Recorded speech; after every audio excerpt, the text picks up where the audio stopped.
Hey everyone, this is Mia Horror Stories, and the title of today's horror story is My Subway Line Has Passengers You're Not Allowed to Notice.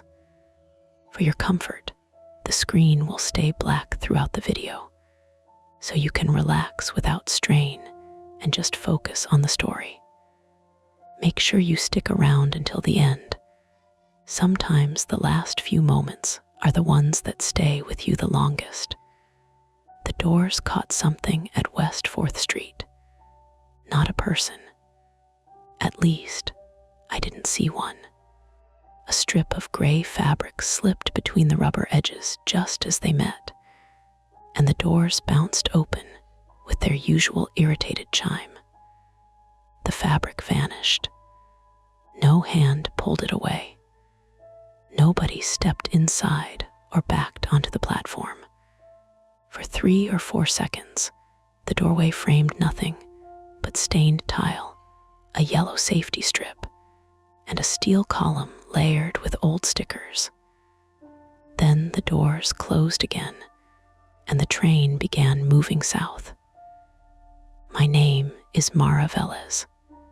I was 29 years old, female, and late for the kind of meeting that can change your life in a boring, administrative way.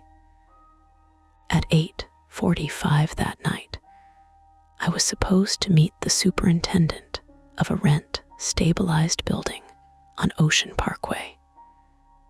The apartment was small, supposedly had roaches, and sat far enough from my job that I would lose nearly 2 hours a day commuting. I wanted it so badly, I had already imagined where I would put my coffee machine. The train entered the tunnel with a heavy electrical whine.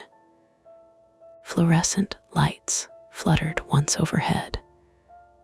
A man sitting across from me looked at the empty doorway and said, "That happened at 14th too." I glanced up. He was somewhere in his 60s, wearing a tan raincoat buttoned to his throat despite the damp May warmth. His shoes were polished, but wet around the soles. He held a folded newspaper on his knees, though I hadn't seen anyone seriously read a printed newspaper on the subway in years. "I don't know," I said. "I got on at 34th. He nodded as if I'd confirmed something. The man was Walter Sloan, 63 male, though I did not learn his name or age until later. At that moment, he was only the strange older passenger across from me, the one who kept his newspaper folded to the same page and watched the windows instead of the car. There were 11 people in our subway car. I counted because counting helped when the train stalled underground. It was a habit I had picked up after getting trapped in an office elevator 6 years earlier. 47 minutes between floors, emergency light buzzing, my coworker crying into her sleeve while the intercom produced nothing but static. Since then, enclosed spaces had been manageable as long as they kept moving. Motion meant air. Motion meant an exit was getting closer. When trains stopped between stations, I counted passengers, advertisements, screws in the metal panels, anything that gave my mind a task before it started imagining smoke. 11 people. Walter in the raincoat. A woman in scrubs asleep against the window. 2 NYU-looking boys sharing earbuds. A delivery rider holding an insulated bag between his knees. A mother and a little girl with glittery sneakers. 3 men in construction, clothes speaking Polish near the far doors. And me. 11. The train slowed. Not dramatically. There was no squeal of brakes, no lurch. The wheels simply became less urgent until their rhythm separated into individual clacks. Tunnel lights passed the windows one at a time, briefly revealing pipes, bundled cables, and blackened concrete. Then we stopped. The air conditioning continued to blow, carrying the smell of wet clothing and old metal. Somewhere beneath the floor, a compressor kicked on with a hollow thump. I looked at the route map above the doors. We had left West 4th. Broadway Lafayette should have been next. The digital display said, DELAYED by train traffic. The message crawled away. Thank you for your patience, the little girl in glittery shoes sighed with theatrical exhaustion. Again, she asked. Her mother pulled one earbud free. Again what? The stopping. It's the subway. You said we'd be home before 9. I said we'd try. The mother was Denise Carter, 36, female, with a Navy grocery store uniform under her open jacket. Her daughter was Nia Carter, 8, female, carrying a pink backpack shaped like a cat. Denise's tiredness showed in the way she rested her head against the glass, but kept one hand looped through Nia's backpack strap. I checked my phone. 8:21. No signal. The superintendent had told me not to be late. He said it twice, in a voice that made lateness sound like evidence of a moral defect.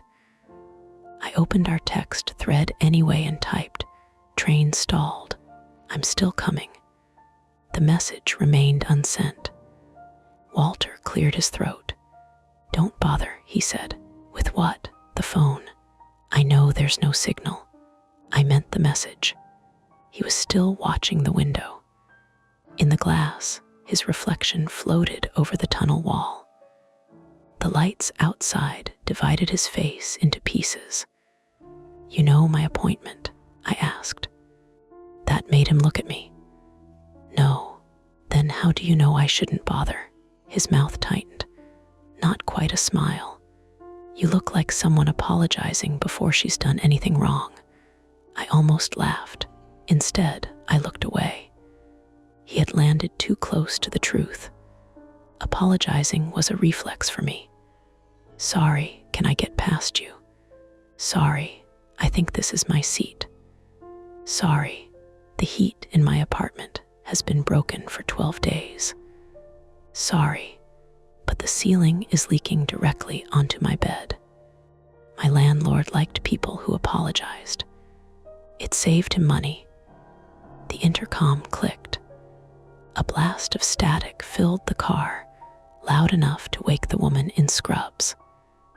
"Ladies and gentlemen," the conductor said, each word breaking apart under the distortion. "We are being held momentarily by the train's dispatcher. We expect to be moving shortly." The little girl covered her ears. The announcement ended with another click. For a few seconds, nobody spoke. Then something knocked against the outside of the train. 3 slow taps, metal on metal. The delivery rider raised his head. One of the construction workers stopped talking. We waited. Nothing followed. The woman in scrubs checked the window beside her, but it showed only her tired reflection and a white stripe of tunnel light.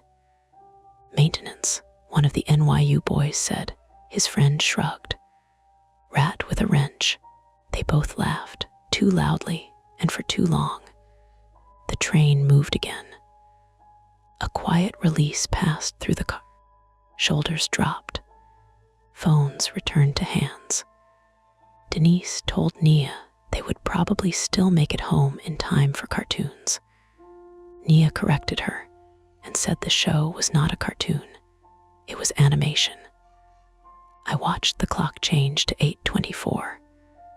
We rolled into Broadway Lafayette at a speed slow enough to read the service notices pasted along the platform. The station looked normal. Commuters near the stairs. A man dragging a wheeled suitcase.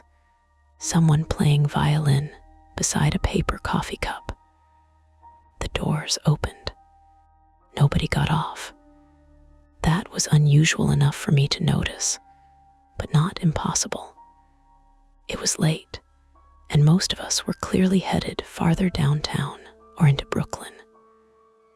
A young man entered through the middle doors, carrying a black backpack and a clear plastic bag containing 3 cans of cat food. He paused just inside, scanned the car, and took the empty seat beside me. He was Eli Granger, 32, male, with close cropped brown hair and a small healing cut under his chin.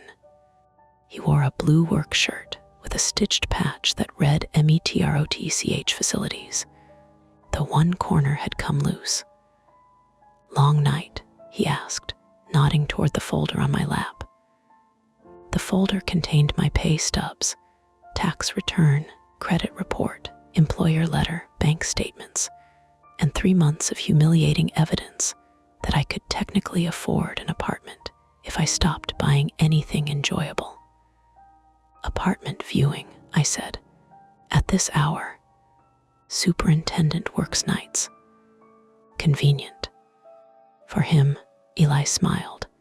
"You moving out of the city?" "Brooklyn. Same thing according to people from Manhattan." The doors chimed. Just before they closed, Walter stood, not to leave.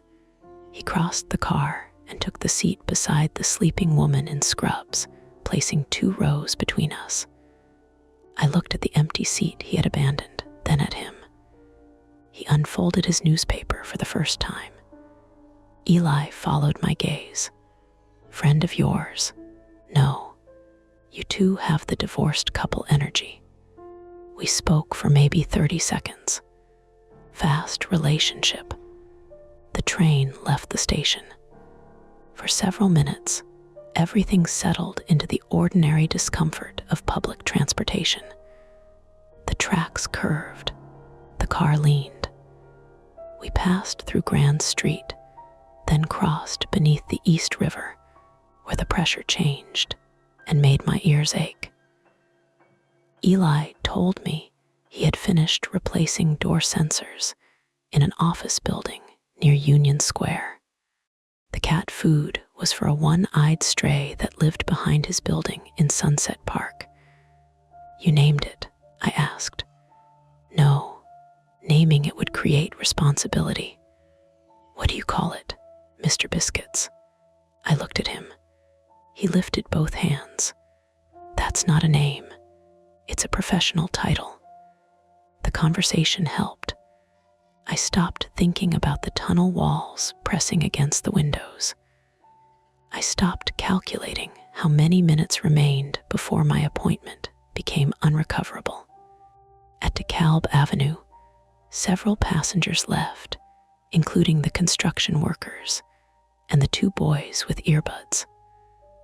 A man in a black puffer jacket entered through the rear doors.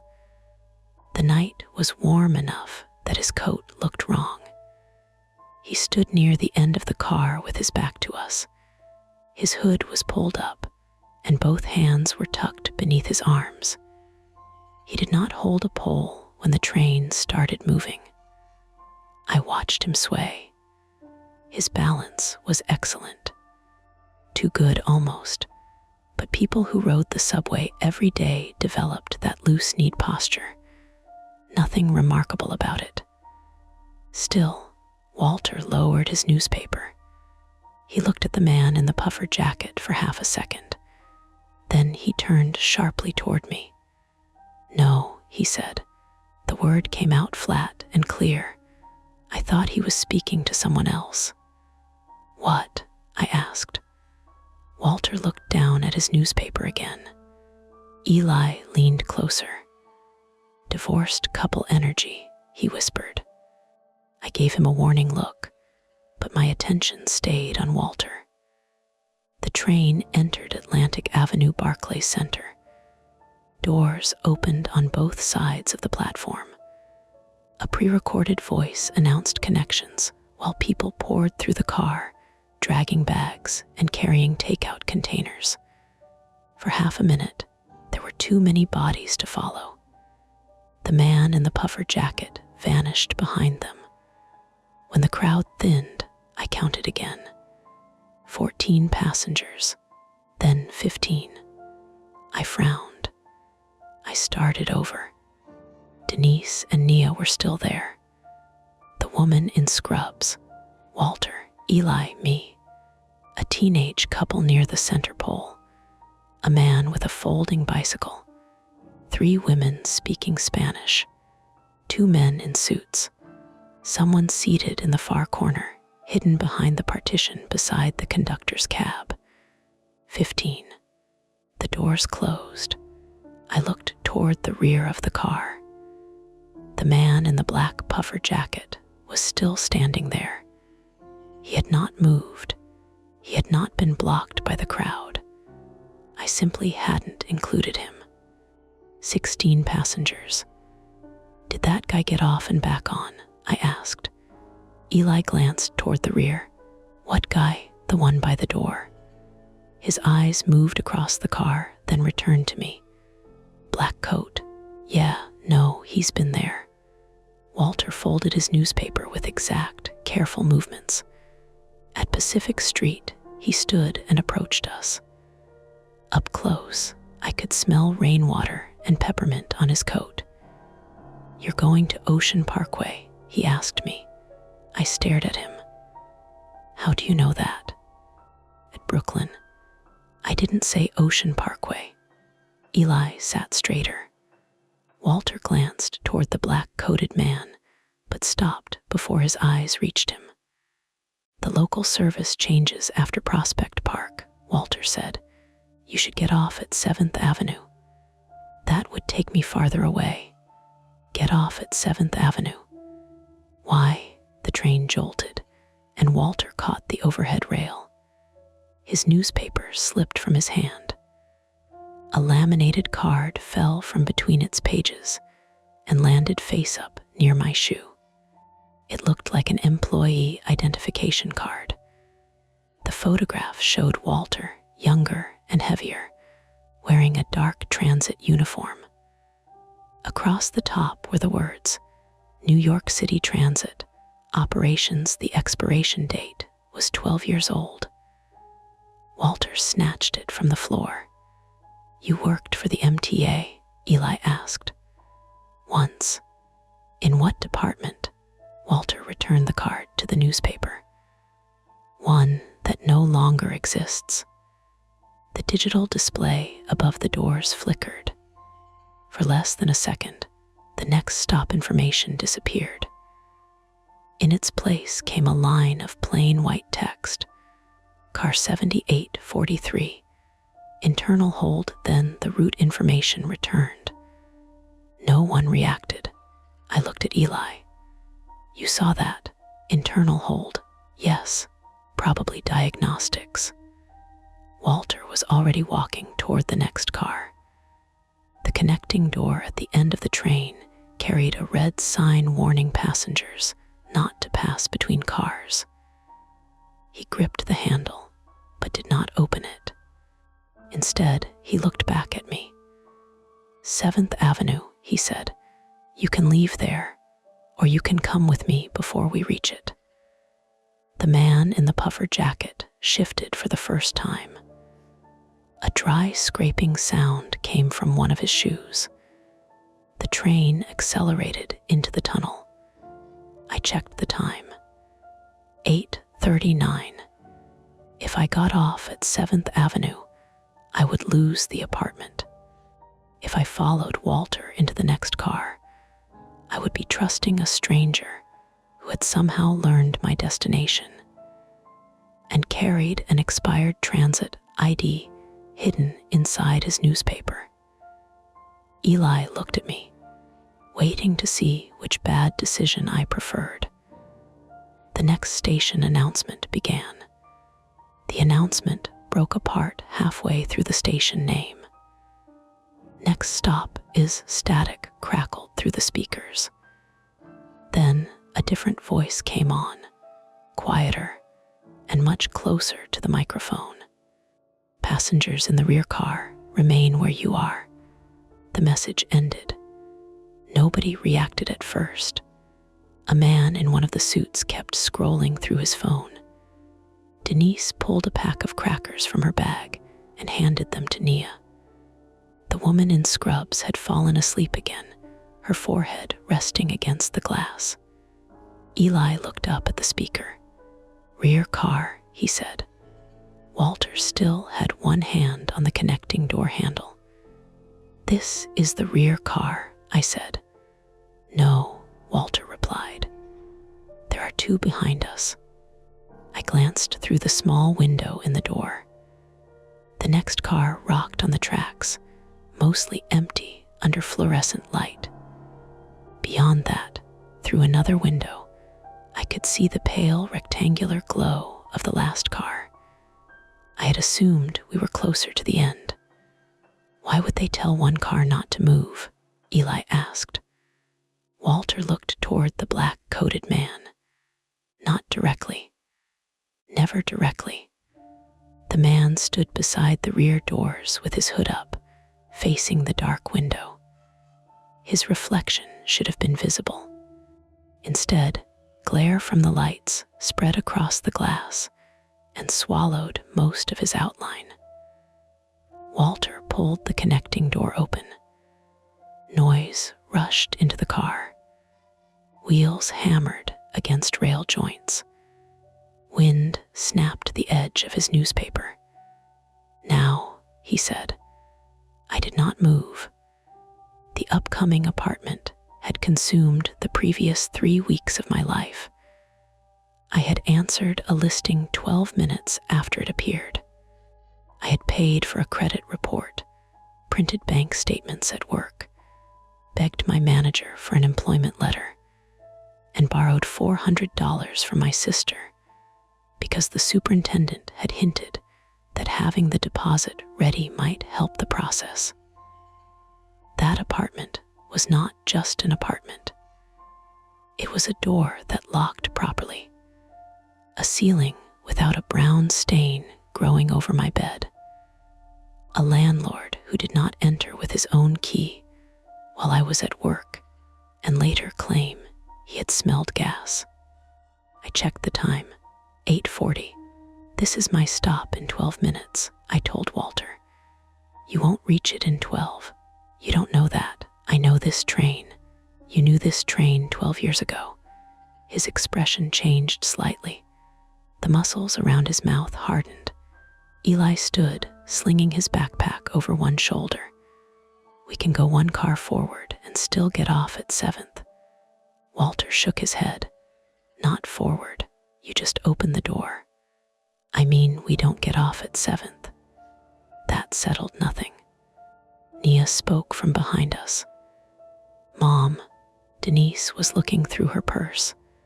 "What?" "My backpack. It's on you." "No, the cat." The pink backpack had a plush cat face sewn onto the front, with silver fabric whiskers and pointed ears. One of those ears was torn.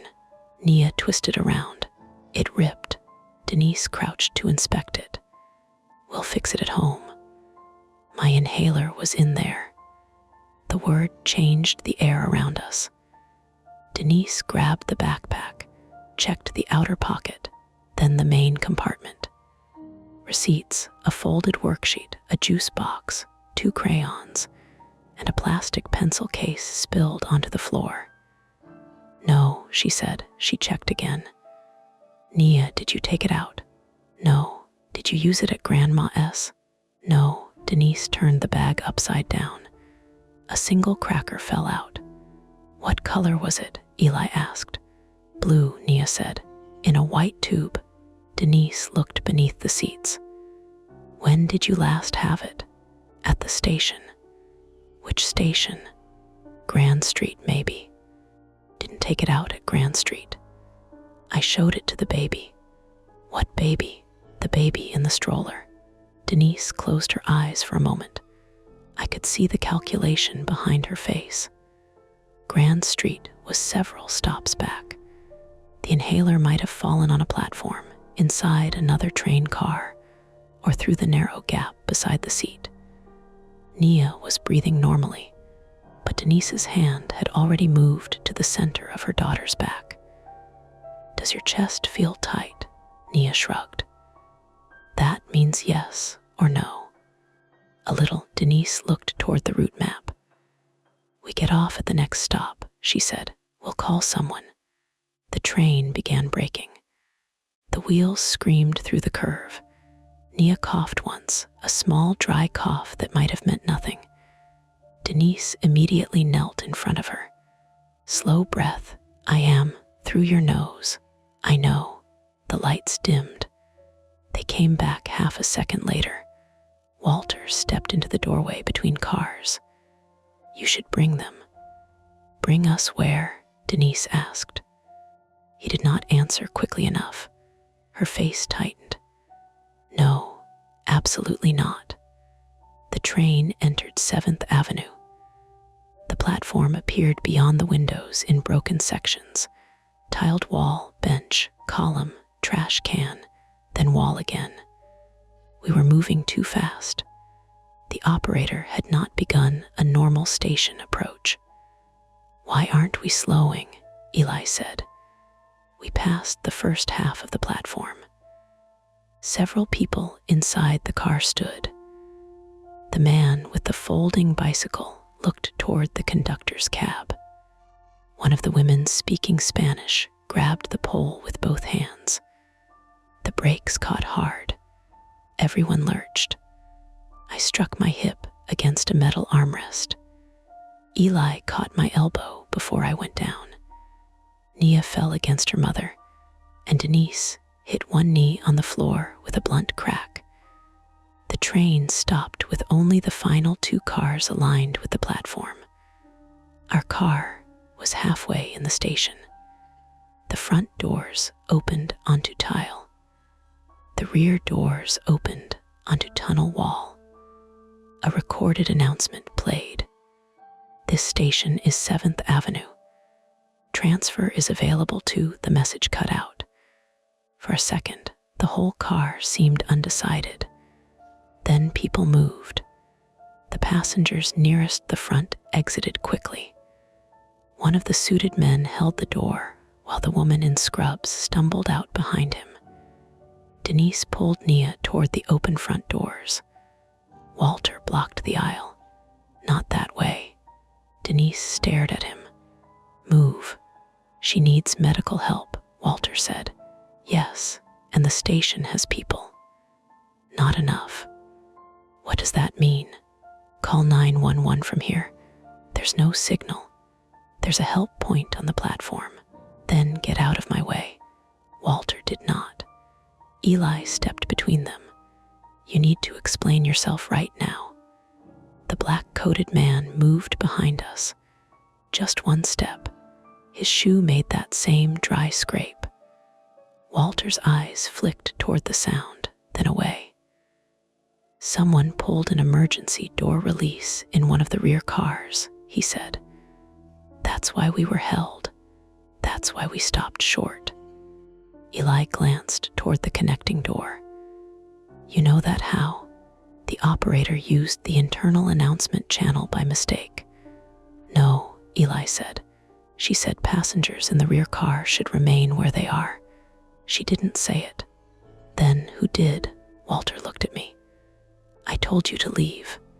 Denise tried to push past him. Walter caught her forearm. The reaction was immediate.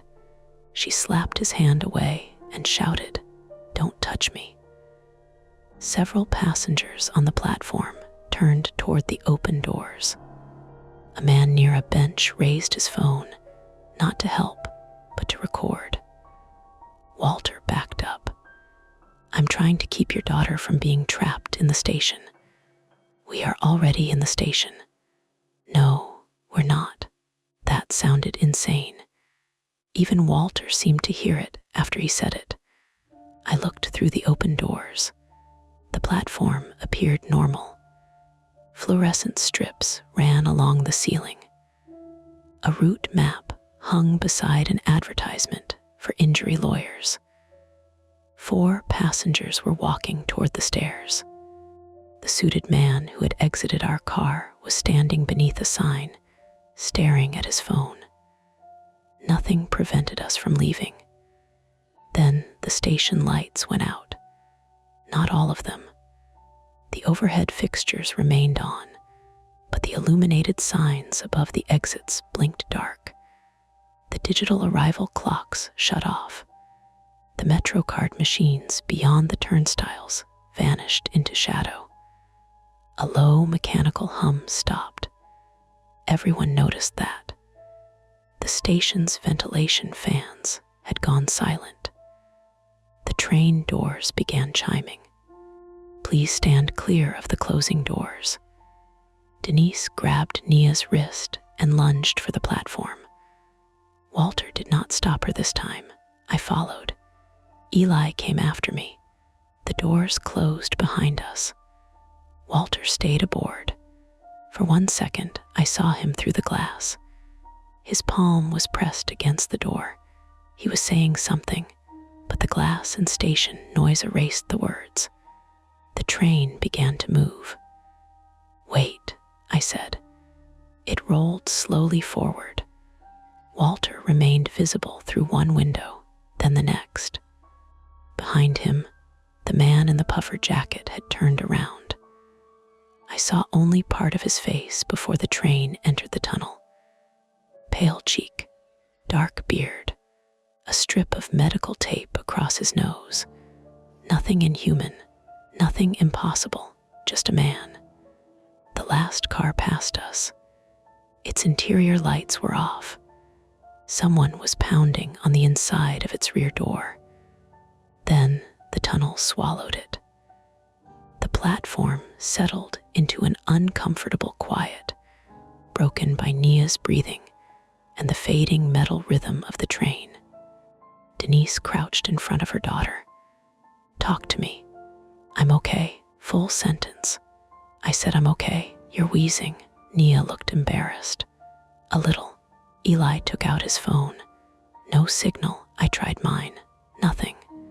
The station help point stood 10 yards away, a stainless steel column with a blue light and 2 buttons, one marked information, the other emergency. We moved toward it. Denise pressed the red button. A tone sounded, then another. A voice came through the speaker. Emergency communications. What is your location? 7th Avenue, Brooklyn, Denise said quickly. My daughter has asthma and we lost her inhaler. She's having trouble breathing. Are you on the platform or aboard a train? Platform. There was a pause. What direction? Southbound. Another pause. The blue light above the help point flickered. Ma'am, the operator said, southbound 7th Avenue is reporting closed for police activity. We all looked around.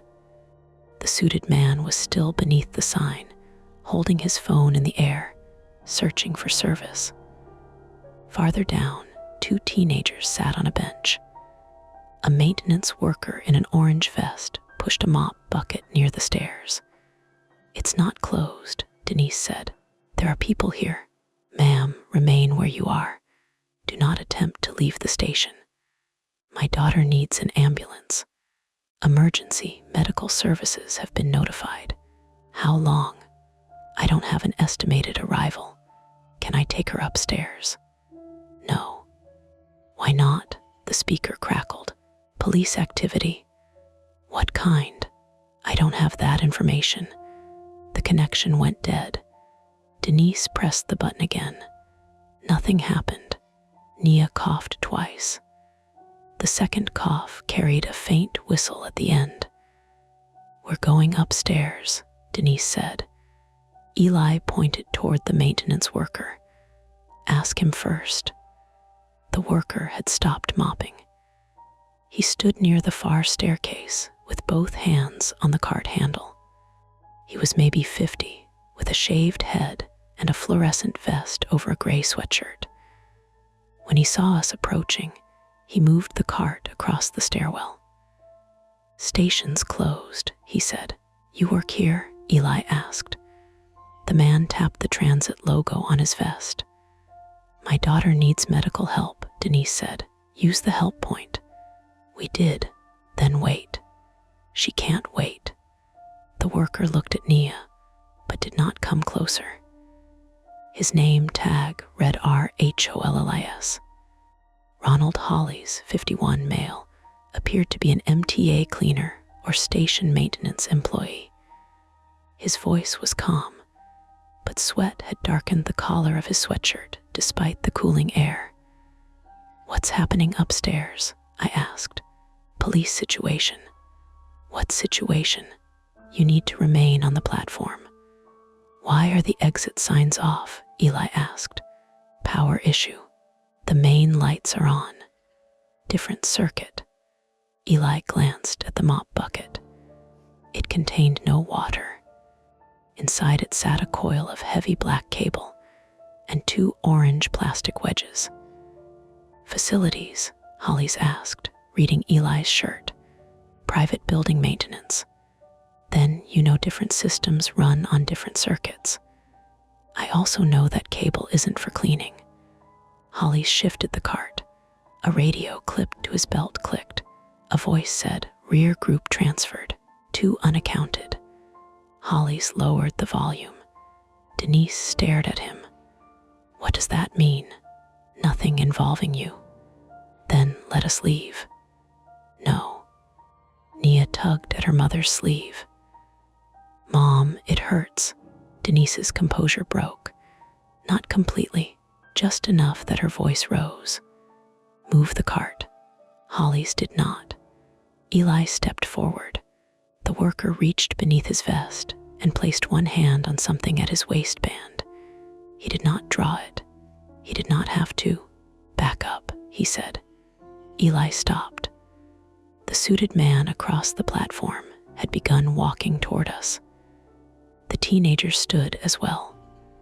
The maintenance worker looked past us and swore under his breath. The platform speakers clicked on.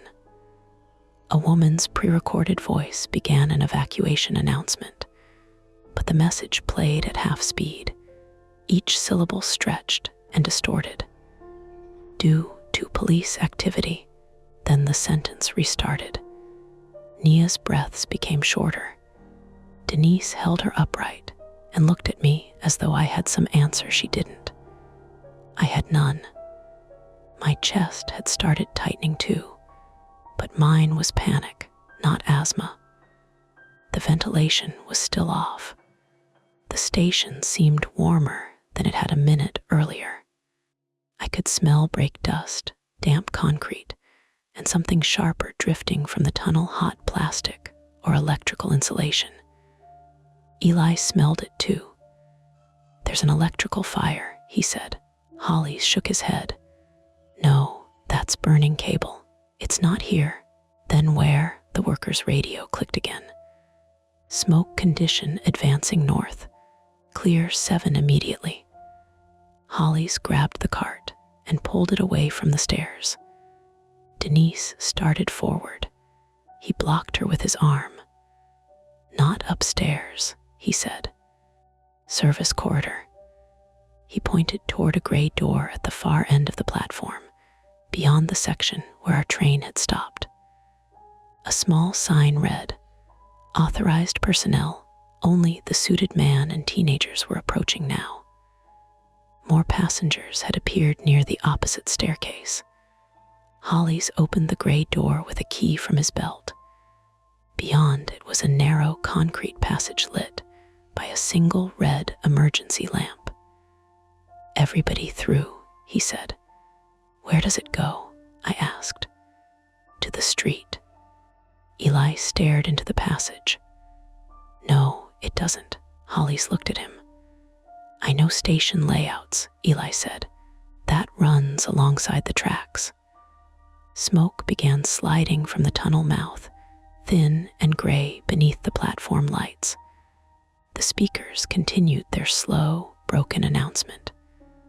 Hollies drew a compact black pistol from his waistband and held it low beside his leg, partly hidden by the cart. The transit vest no longer made him look official. It made him look disguised. "Through the door," he said.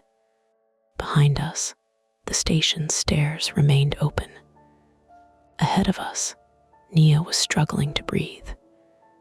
And from inside the service corridor came the sound of someone dragging something heavy across concrete. Nobody moved. The pistol stayed low beside Holly's thigh, angled toward the floor. But that almost made it worse. If he had waved it around, shouted, acted frantic, I could have filed him under unstable and dangerous. Instead, he held it like someone who had practiced keeping a weapon out of sight. Smoke continued to creep from the tunnel mouth behind us. It wasn't thick yet.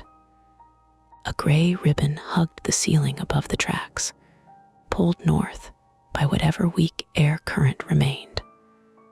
The smell sharpened every few seconds, burned rubber, hot dust, and that sour electrical odor you get when a cheap charger melts inside a wall outlet. Nia bent forward with both hands on her knees. Denise rubbed between her shoulder blades. "Look at me. Slow down. I'm trying." Her breaths came in small, quick pulls.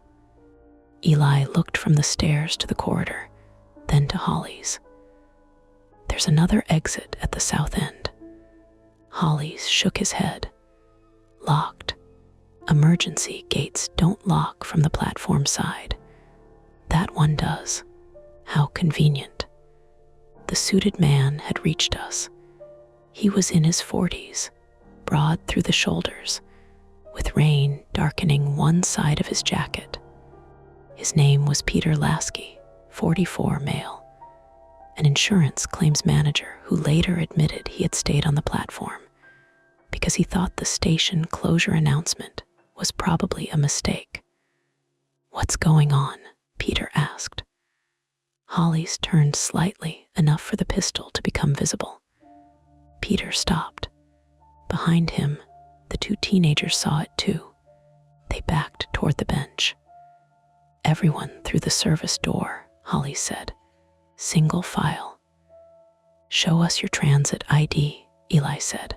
Holly's jaw shifted. "You're wearing a name tag," Eli continued. "Show us the actual ID." "I don't have time for this." "Neither does she," he pointed at Nia. Holly's looked at the girl, and for the first time I saw hesitation. Not sympathy exactly, calculation. The dragging sound came again from inside the corridor. Scrape, pause, scrape. Denise pulled Nia closer. "What is that?" "Equipment," Holly said. "What equipment?" "Cable spool." Eli looked into the red-lit passage. A cable spool would roll. Holly's raised the pistol 3 inches. Inside, we went. There were 7 of us, Holly's first, then Denise and Nia, then me, Eli, Peter, and the 2 teenagers behind him. The corridor was barely wide enough for 2 people to pass. Concrete block formed the wall on our left. On the right, vertical steel posts supported sections of wire mesh through which we could see the southbound track bed. The platform remained visible behind us through the open gray door. That mattered to me. As long as I could see it, the corridor was not a tunnel. It was just a hallway beside one. I repeated that in my head. Hallway, exit behind us. Air moving, not trapped. The red emergency lamps were spaced about 30 feet apart, leaving dark pockets between them. Pipes ran overhead, sweating onto the floor. Black cables as thick as my wrist rested in rusted brackets along the wall. The dragging noise came from farther ahead. Holly's lifted a handheld radio to his mouth. 7 group moving south, he said. Static answered, then Use bypass 2. Main passage compromised. Eli leaned close to me. He didn't say civilians. What? He called us a group. I whispered. Maybe that's how they talk. He's not transit. We had gone about 60 feet when the corridor widened around a concrete support column. A metal staircase climbed to the right, crossing over the tracks toward a locked booth above the tunnel. A green sign said, "Signal Room 7S." Eli stopped. "There," he said, "signal rooms have landlines." Holly's turned. "Keep moving. We call EMS from there." "No," Denise's voice sharpened. "My daughter cannot keep walking." Nia was leaning heavily against her now. Her face had lost some color around the mouth. Peter stepped forward. "Let them use the phone." Holly's aimed the pistol at his chest. It happened so smoothly that none of us had time to react. Peter froze. The teenagers made a small noise behind him. "Keep moving," Holly said. Then the sound from ahead changed. The dragging stopped. A heavy shape rushed toward us through the dark. Denise screamed. I slammed backward into Eli, my shoulder striking the concrete wall. Peter grabbed one of the teenagers and pulled him behind the support column. Holly's raised the pistol with both hands. Something burst into the red light. A rat. Not a subway rat. Something much larger. For one irrational second, my mind refused to put it into a category. It was waist-high, black fast, its head lowered as it charged. Then it hit the mesh fence with a metallic bang. A German shepherd in a transit police harness snapped at us from the trackside, claws skidding over loose gravel. A length of yellow leash trailed behind it. "Jesus," Peter said. The dog barked, the sound amplified by concrete until it seemed to come from every direction. Holly's lowered the pistol. "Police dog," Eli said. "Where's the handler?" The shepherd spun toward the tunnel, barked again, then returned to the fence. Blood darkened the fur along one front leg. The dragging sound came from its leash. The metal clips scraped the rail bed whenever the dog moved. Misdirection solved. The explanation did not make me feel better. A police dog loose underground meant someone had lost control of it, dropped the leash, or become unable to hold it. Holly's approached the fence. "Go." The shepherd barked directly at him. Holly's flinched. It was slight, but I saw it. The dog did not react that way to the rest of us. Its attention stayed on Holly's, teeth exposed, body rigid. "You know that dog?" Eli asked. "No, it seems to know you. Police dogs react to weapons." Peter said, "Put the gun away then." Holly's ignored him. Nia coughed and dropped to one knee. Denise caught her beneath the arms. That ended the argument. Eli shoved past Holly's and started up the metal stairs toward the signal room. "Stop," Holly said. Eli kept climbing. Holly's grabbed the back of his work shirt. Eli twisted, and the loose corner of the stitched company patch tore free. The movement pulled Holly's off balance. Peter hit him. It was not a dramatic punch. He drove one shoulder into Holly's side and pinned his gun arm against the railing. The weapon struck metal with a sharp clang. I grabbed Denise and Nia and pulled them behind the support column. The teenagers ran back toward the platform. Holly's elbowed Peter in the mouth. Peter's head snapped back. Blood appeared immediately on his lower lip. Eli caught Holly's wrist with both hands. The pistol fired. The sound was enormous. Dust dropped from overhead pipes.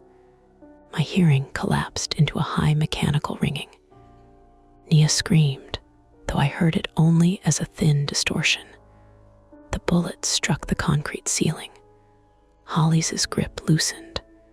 Peter tore the gun free and stumbled backward, holding it awkwardly. Everyone stopped. Even the dog went quiet. Peter pointed the weapon at Holly's.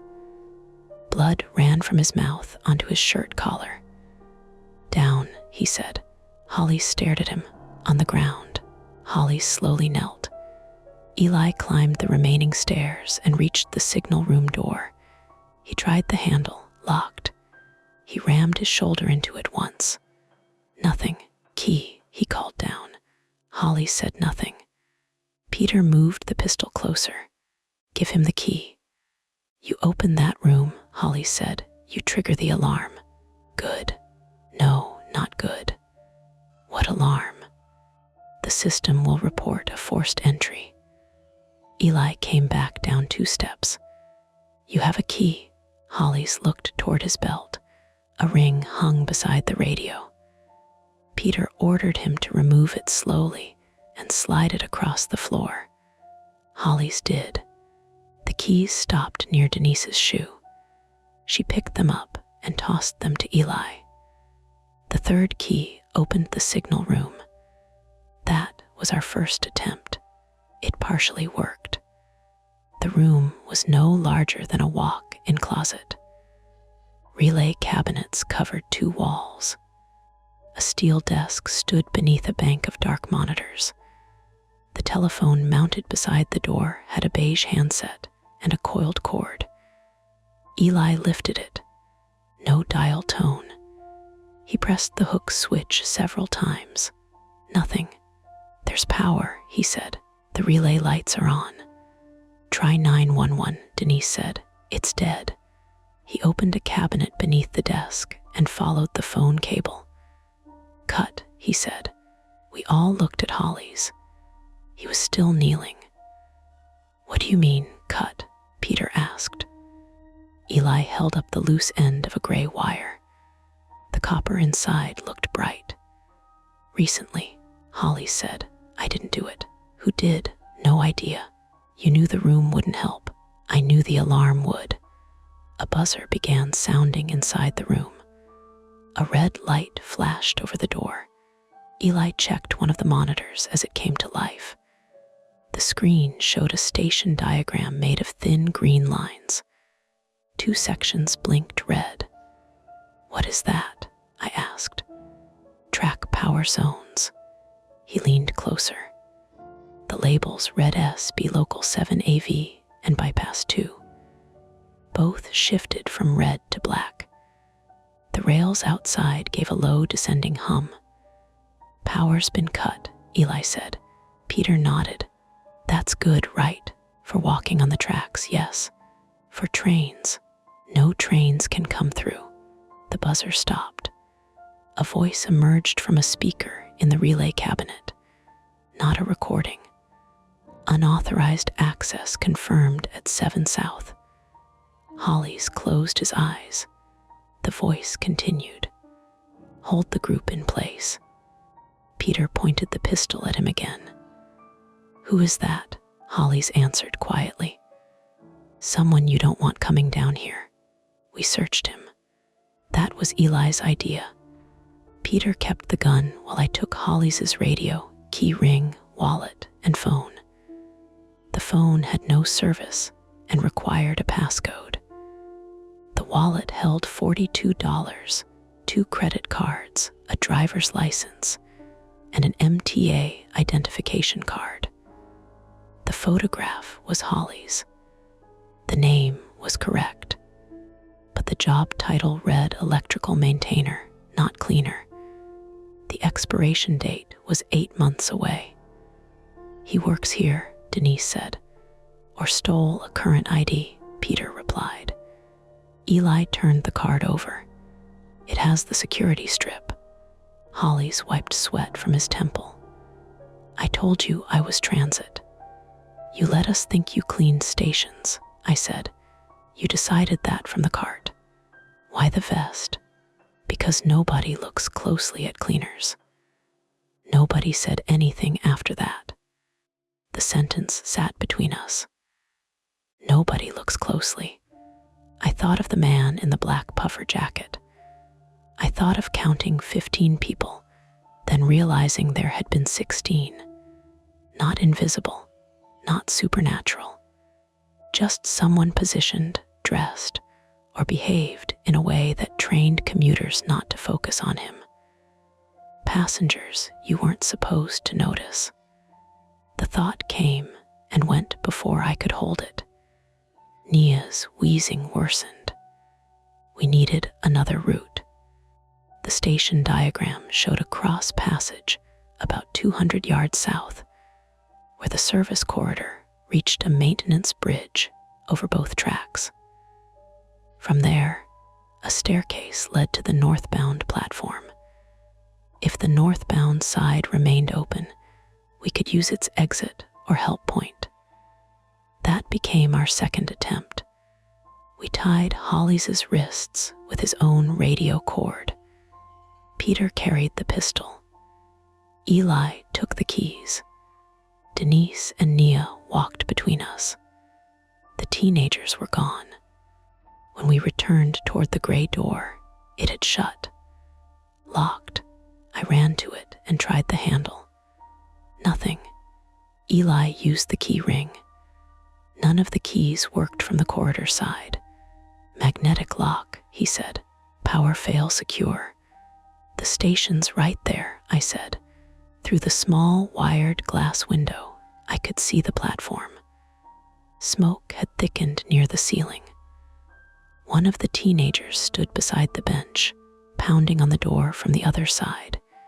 His friend lay on the floor. "Open it," he shouted. The glass muffled his voice. Eli searched the wall for a release button. There was one beneath a plastic cover. He broke the cover with the key ring and pressed it. A green light came on. The lock clicked. The teenager pulled from his side. The door opened 2 inches, then stopped. Something heavy had been wedged against it. Through the gap, I saw the orange edge of Holly's maintenance cart. Someone had pushed it in front of the door after we entered. The teenager shoved, but the cart's wheels were locked. Smoke curled past him. "Move the brake levers," Eli shouted. The boy crouched. Then a figure appeared behind him. Black coat, hood up. For 1 second I thought it was the passenger from the train. The figure raised an arm. The teenager spun and ran. The hooded person approached the door and looked through the gap. It was a woman. Late 30s, maybe. Pale skin, dark hair tucked under the hood, a respirator hanging around her neck. She wore a black utility jacket, not a puffer coat. She calmly pressed the cart harder against the door. "Hey," Peter shouted. She looked at all of us. Her gaze stopped on Holly's. Then she lifted a handheld radio. 7 group contained, she said. Holly surged to his feet. "Move," he yelled. Peter swung the pistol toward him. Holly's kicked the signal room door shut between them and ran south. Eli chased him. Denise and I supported Nia while Peter followed. Behind us, the woman remained at the gray door, watching through the wired glass as smoke filled the station around her. The corridor turned right after another 100 feet. We lost sight of the platform. That was when my breathing began to come apart. No visible exit. No open doorway. Concrete on one side, tracks on the other, red lamps ahead and behind. The elevator memory returned in pieces. Emergency light, coworker crying, the oily smell of machinery above the ceiling. I stopped. Lai grabbed my hand. "Mara, I can't." "Yes, you can. I can't see the platform. It's behind us." That That's not the same. Nia coughed against Denise's shoulder. That sound forced me forward. We reached the maintenance bridge. It crossed above the southbound track, then the northbound track, a narrow graded walkway with waist-high rails. Below us, darkness filled both tunnels. The third rail covers ran beside the tracks, like black wooden boxes. Hollis stood at the far end near the northbound staircase. His wrists were still tied. "Don't come across," he said. Peter raised the pistol. Hollis looked beneath the bridge. A light appeared in the south tunnel, not a train headlight, smaller, then 3 more, flashlights. People were approaching along the track bed behind us. Eli stepped onto the bridge. The signal room alarm sounded again in the distance. A metal shutter dropped across the corridor we had just left. It came down fast, slamming into the concrete floor and sealing the route back to 7th Avenue. The impact shook the bridge. A second shutter began descending on the northbound side beyond Hollis. He threw himself beneath it and rolled through. "Come on," Eli shouted. We ran. Peter went first, then Denise, half carrying Nia. I followed with one hand locked around the rail. The graded floor let me see the tracks 20 feet below. Halfway across, the station power returned. Blue-white sparks jumped along the third rail. A deep electric hum rose beneath our feet. At the same moment, a maintenance locomotive rounded the curve in the northbound tunnel below us, moving without headlights, its roof less than 6 feet beneath the bridge.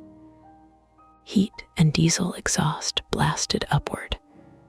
Nia stumbled.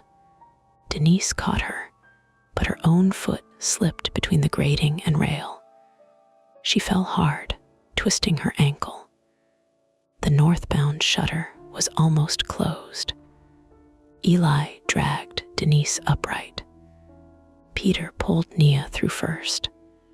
I shoved from behind while the locomotive rolled beneath us, close enough that its metal roof filled the darkness below.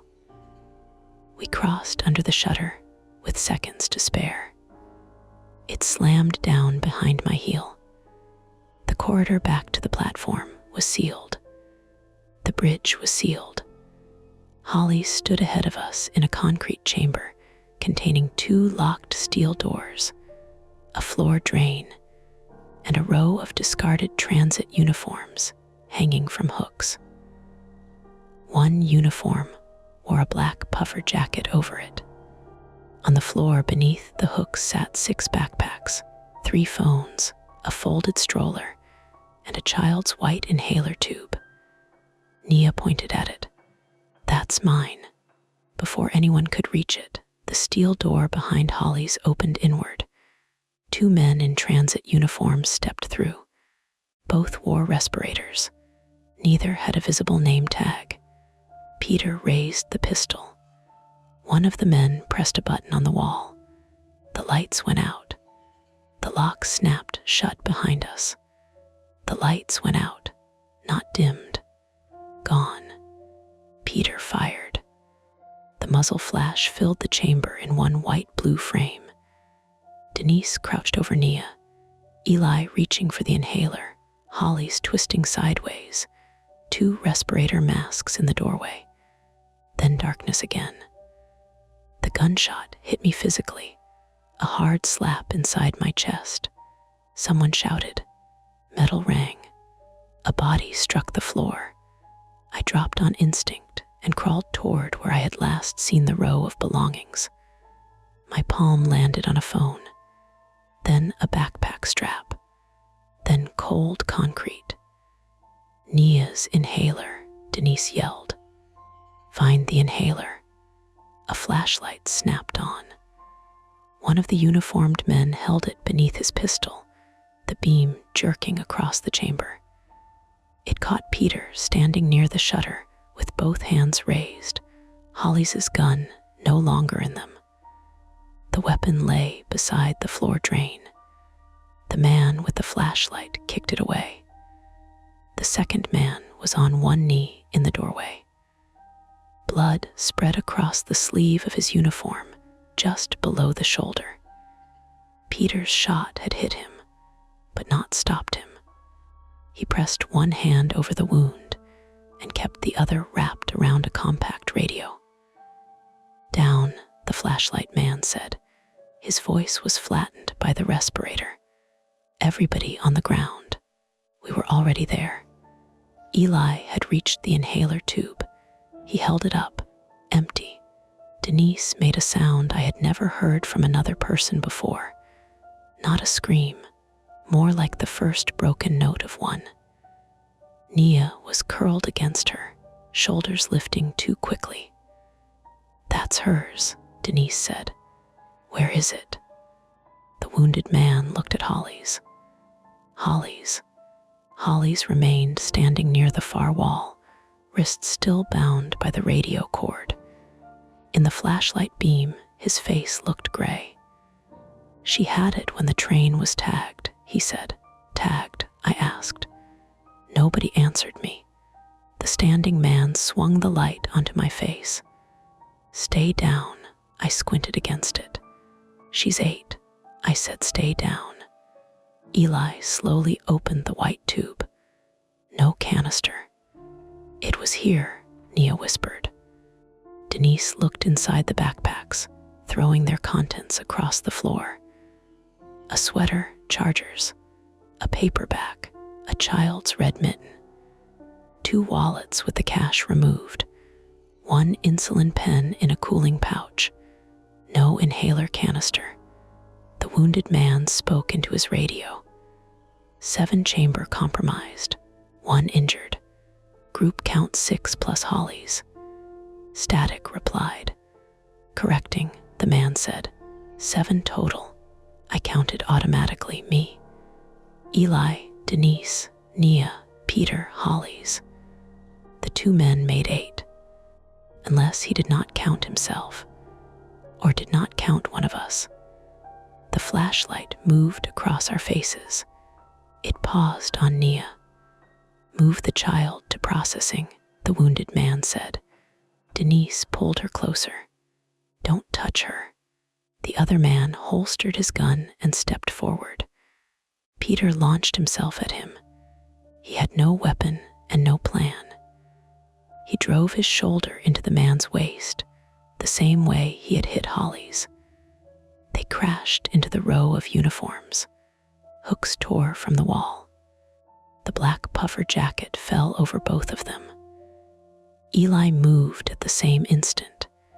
He slid across the concrete, grabbed Holly's pistol beside the drain, and shoved it toward me. I caught it badly. The grip struck my fingers. The gun nearly spun away. I had never held one. It was heavier than movies made them look, warm from being fired. The metal edges felt oily. "Mara," Eli said. The flashlight turned. I pointed. The man under the puffer jacket had Peter by the throat. His respirator had been knocked crooked. He looked younger than I expected, maybe 30, with a shaved jaw and a narrow face. "Get off him," I said. He kept squeezing. My hands shook so hard the front sight moved in circles. "Get off." He looked at the gun, then at me. He had seen terrified people before. He knew what fear did to decision-making. I saw that in the way his expression settled. "You won't fire in here," he said. He was right. The chamber was concrete. A missed round could ricochet. Peter was beneath him. Eli was close. Denise and Nia were behind me. The man started dragging Peter toward the open steel door. I lowered the muzzle and fired into the floor drain. The shot exploded through the room. Concrete chips stung my cheek. Sparks kicked off the drain grate. The man dropped Peter, and threw both hands over his face. I had not planned it. I had only needed him to believe the next bullet might not go into the floor. "Back," I said. My voice sounded wrong, small and raw. He backed away. The wounded man raised his own pistol. Hollis kicked his injured arm. The gun discharged into the ceiling. The flashlight spun across the floor.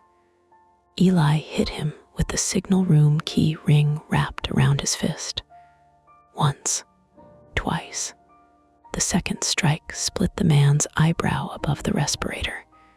He fell against the doorframe, but did not go down. Holly seized the radio from his belt. "Close bypass 2, Hollis shouted into it. No response. He pressed the transmit button again. "Close bypass 2, electrical emergency, arc condition." The wounded man grabbed him around the neck. They slammed into the wall. Peter was coughing on the floor. Blood ran from his nose and mouth. He tried to rise, failed, and rolled onto one side. The younger man lunged toward me. I aimed at his leg. He stopped. For half a second, all of us held position. Then Nia stopped making noise. Denise looked down. Nia, the girl's mouth was open. Her chest moved, but barely. Denise slapped the floor beside her. "Where is the medication?" The younger man said nothing. Denise crawled toward the discarded black puffer jacket. She searched its pockets. Her hand came out holding a blue inhaler canister. The room changed. Even the men in respirators looked at it. Denise jammed the canister into the empty white tube. She shook it hard, fitted it to Nia's mouth, and pressed. Nia tried to breathe in, coughed. Denise waited several seconds and pressed again. "Slow," she said. "Hold it. Hold it." The girl's eyes watered. Her body resisted every instruction, but she took the second dose. The younger man moved, not toward me, toward the door. Eli saw him and kicked the steel door shut. The man's fingers were still in the gap. The door crushed them. He screamed. Eli leaned his whole weight against it until the fingers pulled free. The wounded man released Hollis and drew a folding knife. Hollis backed toward the relay panel beside the shutter controls. "Ron," the man said.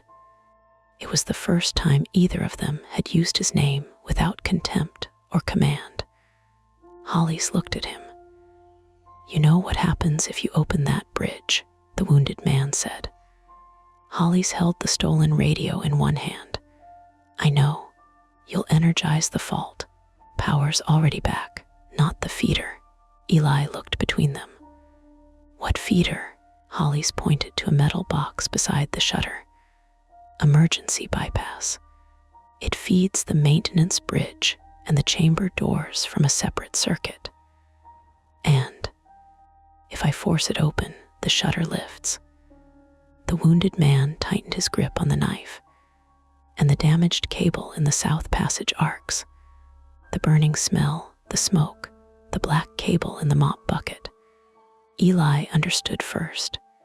"You cut the phone and rigged the power feed," he said. Hollis nodded once. "They did. Why? To control where trains stopped, which doors opened, which cameras stayed dark." The younger man cradled his crushed hand against his chest. "Shut up," Hollis kept speaking. They flagged specific cars during service changes. Rear cars, late trains, people alone, drunk, asleep, undocumented, homeless. People no one could describe afterward because no one had really looked at them before. Passengers you were not allowed to notice, not because of a rule, because noticing made the system harder to use. The uniforms, the phones, the stroller, the backpacks. Peter wiped blood from his mouth. Use them for what? Hollis looked at the two men. Courier work, storage theft, access jobs, sometimes extortion. They moved people through closed sections and used their identities to sign into restricted sites. If anyone fought, they called it an emotionally disturbed passenger removal. The wounded man stepped toward him with the knife. I aimed the pistol. Stop. He did not. Hollis reached beneath the relay panel and pulled down a red handle. The chamber filled with mechanical noise. The metal shutter behind us began rising. At the same time, something detonated in the corridor. Not an explosion, an electrical arc. Blue light flashed beneath the opening shutter. A roar like tearing sheet metal ran through the wall. Smoke pushed into the chamber in a hot gray wave. The wounded man stabbed Hollis. The knife entered below his ribs. Hollis folded around it. Eli hit the attacker from the side, driving him into the relay panel. The man's head struck steel. His respirator cracked. He still held the knife. He swung blindly and sliced Eli's forearm from wrist to elbow. Eli shouted and fell back.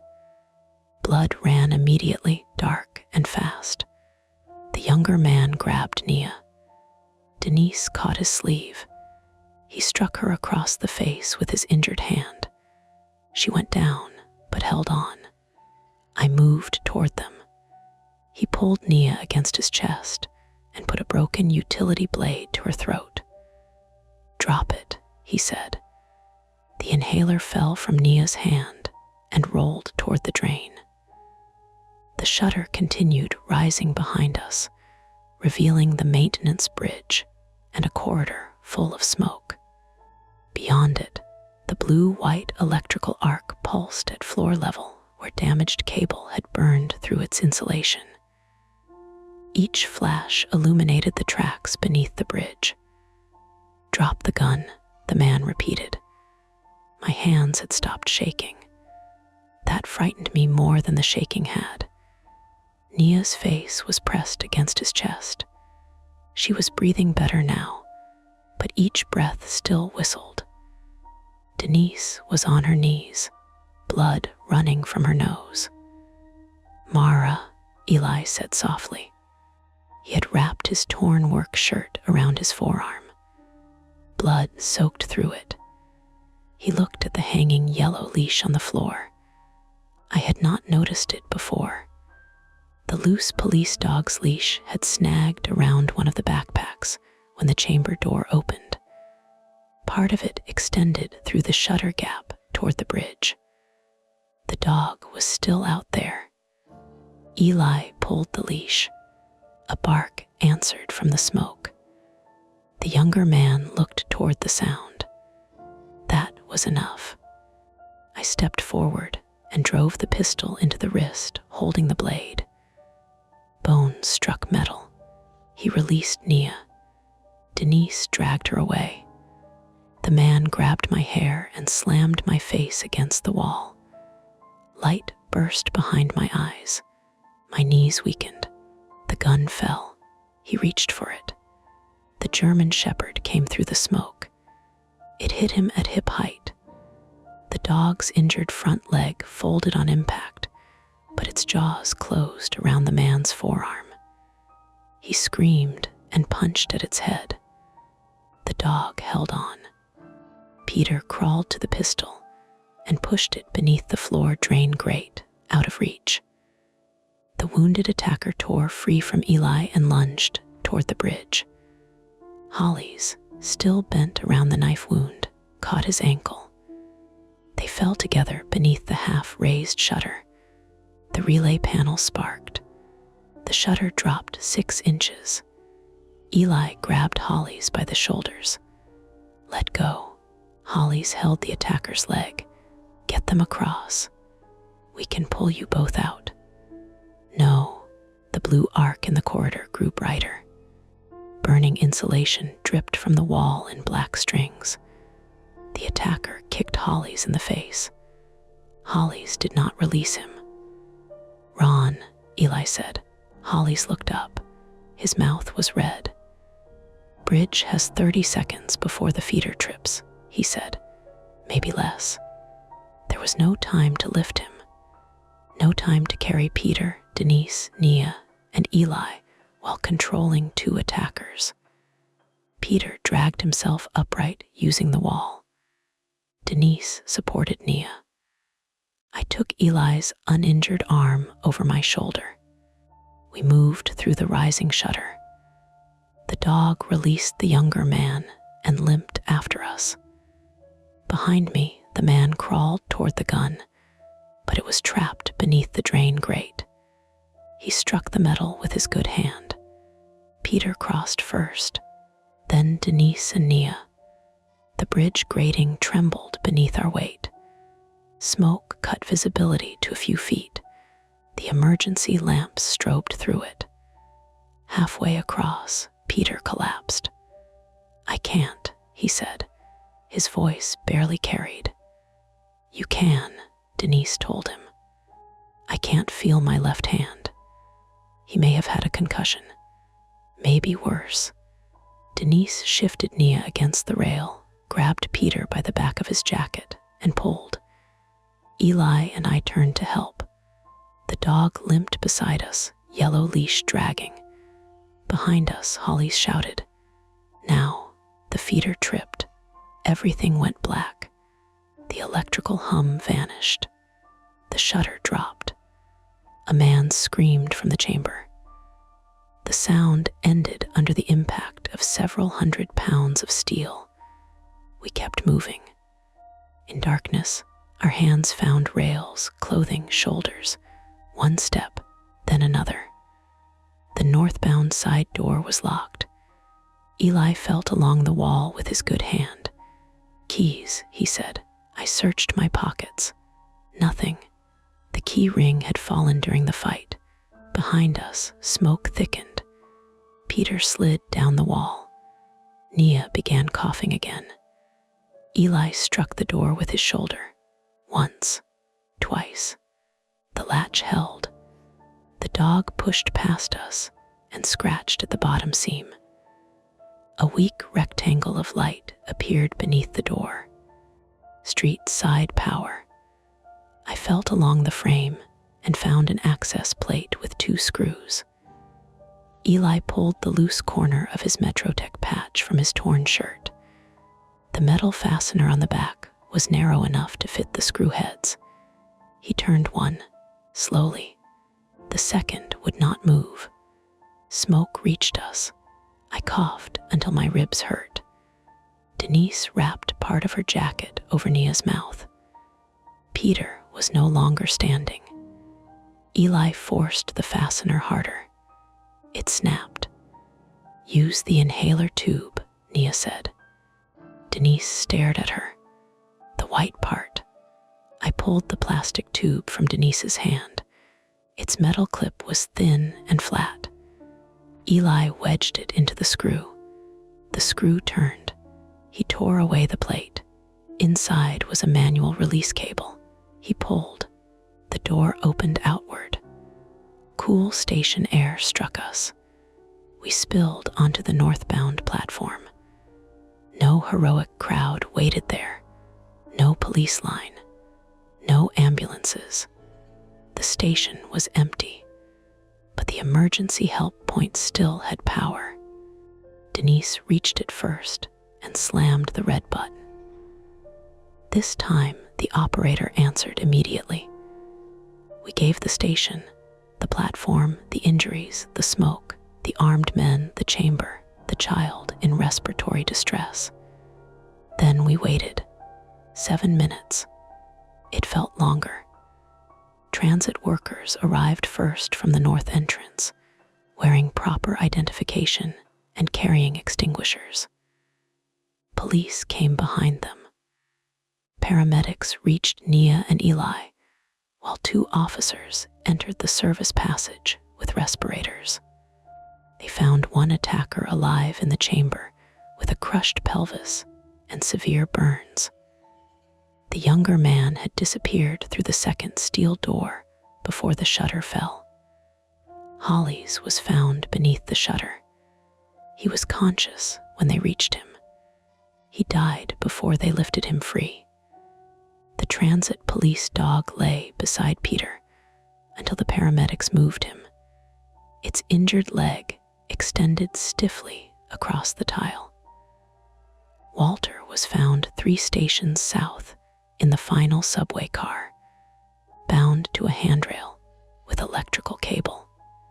2 other missing passengers were with him. The man in the black puffer jacket was never on that train.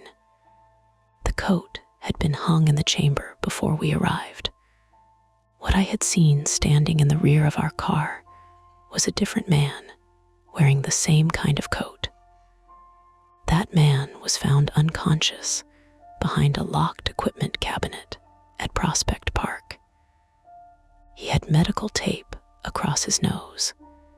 He remembered being approached at Grand Street by someone in a transit vest. He did not remember anything after that.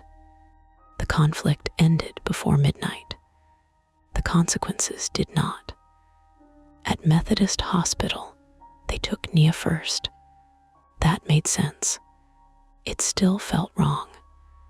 The paramedics rolled her through a set of double doors while Denise limped beside the stretcher, one hand gripping the rail and the other pressed beneath her swollen nose. A nurse tried to stop her long enough to put her in a wheelchair. Denise refused twice before her injured ankle folded under her and made the decision for her. Peter went to imaging. Eli went into a treatment room with a blood pressure cuff on one arm and his other arm wrapped in enough gauze to make it look artificial. The knife had cut through skin and muscle, but missed the major artery by less than an inch. That was how the emergency room doctor phrased it. Less than an inch. People say things like that because they believe numbers create comfort. They don't. A number just gives fear an address. I sat beneath fluorescent lights with dried blood on my cheek and black dust ground into my palms. Every few minutes, someone asked my name, my date of birth, whether I knew where I was, whether I had lost consciousness. Mara Velez, May 18th, Brooklyn Methodist. No, the answers became smoother each time. A nurse cleaned the cut near my hairline. It needed 4 stitches. My left ear rang continuously, one pure electronic tone that seemed louder whenever the room went quiet. The doctor said the sound would probably fade. He avoided promising that it would. 2 police officers waited outside the curtain. They let the doctor finish before they came in. Detective Lena Morris, 41, female, wore a navy suit and carried a paper cup that smelled like vending machine coffee. Detective Aaron Feld, 38, male, had removed his tie and folded it into his jacket pocket. They introduced themselves as members of the NYPD Transit Bureau. Morris placed a small recorder on the metal tray beside me. "You understand you're not under arrest," she said. I looked at the recorder. "I fired a gun. We understand. Twice. We recovered the weapon. I fired into a floor drain. That is consistent with the scene. And the first shot, Mr. Lasky fired that one, Peter." The name took a second to connect with his face. "Is he okay?" "He's conscious. He has a concussion, 2 fractured teeth, and nerve compression in his left shoulder. They expect him to recover. They expect." Another phrase built to sound stronger than it was. Morris asked me to begin at West 4th Street. I told them about the strip of gray fabric caught in the doors. Feld glanced down at his notes. I told them about Walter, the black-coated passenger, the short stop, the broken station announcement, Nia's inhaler, and the man dressed as a cleaner. When I described counting the passengers incorrectly, Morris stopped me. You counted 15 and then 16. Yes. Could you have simply missed him the first time? Of course. She waited. I understood what she wanted. Yes, I said. I could have missed him. Was anything obstructing your view? People had just boarded. Was the lighting functional? Yes. Was the man behaving erratically? No. So there was nothing unusual about him. There was something unusual. What? Tried to explain. The hood, the coat in warm weather, the way he stood without holding a pole, the fact that Walter had looked at him without really looking. None of it amounted to evidence. Put together, it still sounded like the kind of observation people invent after they know something bad occurred. He was positioned to be ignored, I said. Feld stopped writing. Morris looked at me for several seconds. What does that mean? I don't know. That was the truth. The interview lasted nearly 3 hours. They showed me photographs on a tablet. The wounded man from the chamber was named Colin Reeve, 35, male, a former private security contractor with 2 prior arrests for assault. The younger man who escaped was Evan Pike, 29, male, formerly employed by a cleaning subcontractor that serviced several transit facilities. The woman in the utility jacket was identified as Dana Kroll, 38, female, an electrical engineer who had worked on emergency power upgrades under a city contract. All 3 had access to restricted spaces at different times. None of them was a current MTA employee. Holly's was. Walter had been. That part mattered. The official version developed over the next 48 hours, though official made it sound cleaner than it was. Ronald Hollies had worked in electrical maintenance for 19 years. For at least 14 months, he had been helping a small criminal group manipulate access controls, power zones, and maintenance routes. At first, according to records found on his work phone, he did it for money. He disabled cameras, delayed alarm reports, left doors open, created service notes that made unusual movements look routine. Then the operation changed. They began using vulnerable passengers, people asleep on trains, people intoxicated, runaway teenagers, migrants working under false names, homeless riders who could disappear from one station and reappear several hours later without anyone filing a report. Most were not abducted in the dramatic sense. They were moved, threatened, robbed, pressured into carrying packages, or photographed with access cards and equipment. Some were released after a few hours. Some were told that police would arrest them if they spoke. 3 remained missing. The police were careful with that number. 3 confirmed. The belongings in the chamber belonged to at least 11 people. Nia's inhaler had been taken when someone brushed past her at Grand Street. Transit footage showed a woman with a stroller leaning against Nia's backpack while the train doors were open. The woman's face was turned away from the camera. The stroller found underground was the same model. Nobody identified the woman. The inhaler had been used as leverage. The plan, detectives believed, was to separate Denise and Nia from the rest of us by creating a medical emergency, then move the group through the service corridor under the appearance of evacuation. That explanation made me physically sick.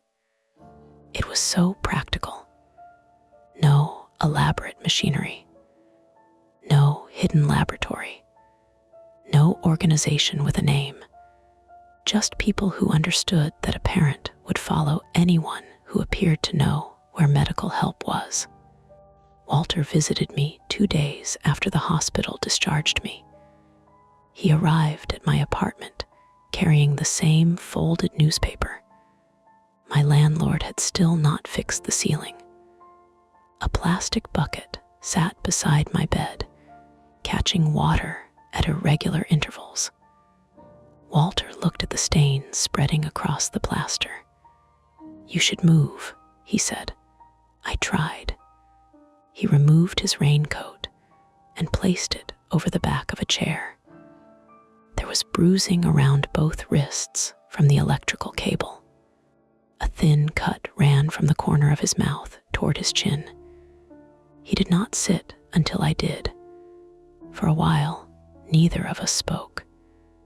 Rain clicked against the fire escape. Finally, I asked, "What department no longer exists?" Walter looked at the newspaper. "Passenger security analysis." That sounds invented. It mostly was. He had worked for transit operations after a series of thefts and assaults in the late 1990s. His unit reviewed patterns that fell between departments, repeated emergency brake activations, false employee reports, passengers removed from trains without arrest records, equipment doors found open with no signs of forced entry. They were supposed to identify procedural weaknesses. Instead, he said, they often identified people. Not names, Walter explained. Types, vulnerable people, people the system didn't count well. The phrase made me look at him. He noticed. "I don't mean mathematically," he said. "A train operator counts cars. Dispatch counts delays. Police count complaints. Hospitals count admissions. But a person who rides 3 stops asleep, gets taken through a service door, loses their wallet, and wakes up somewhere else may never become one event in one system. Passengers nobody notices." He shook his head. Passengers people notice and then forget. That was worse. Walter's unit had encountered an earlier version of the operation 12 years ago. Not the same people, but the same method. Borrowed uniforms, manipulated train holds, witnesses who remembered clothing, but not faces. That was why he carried his expired identification card.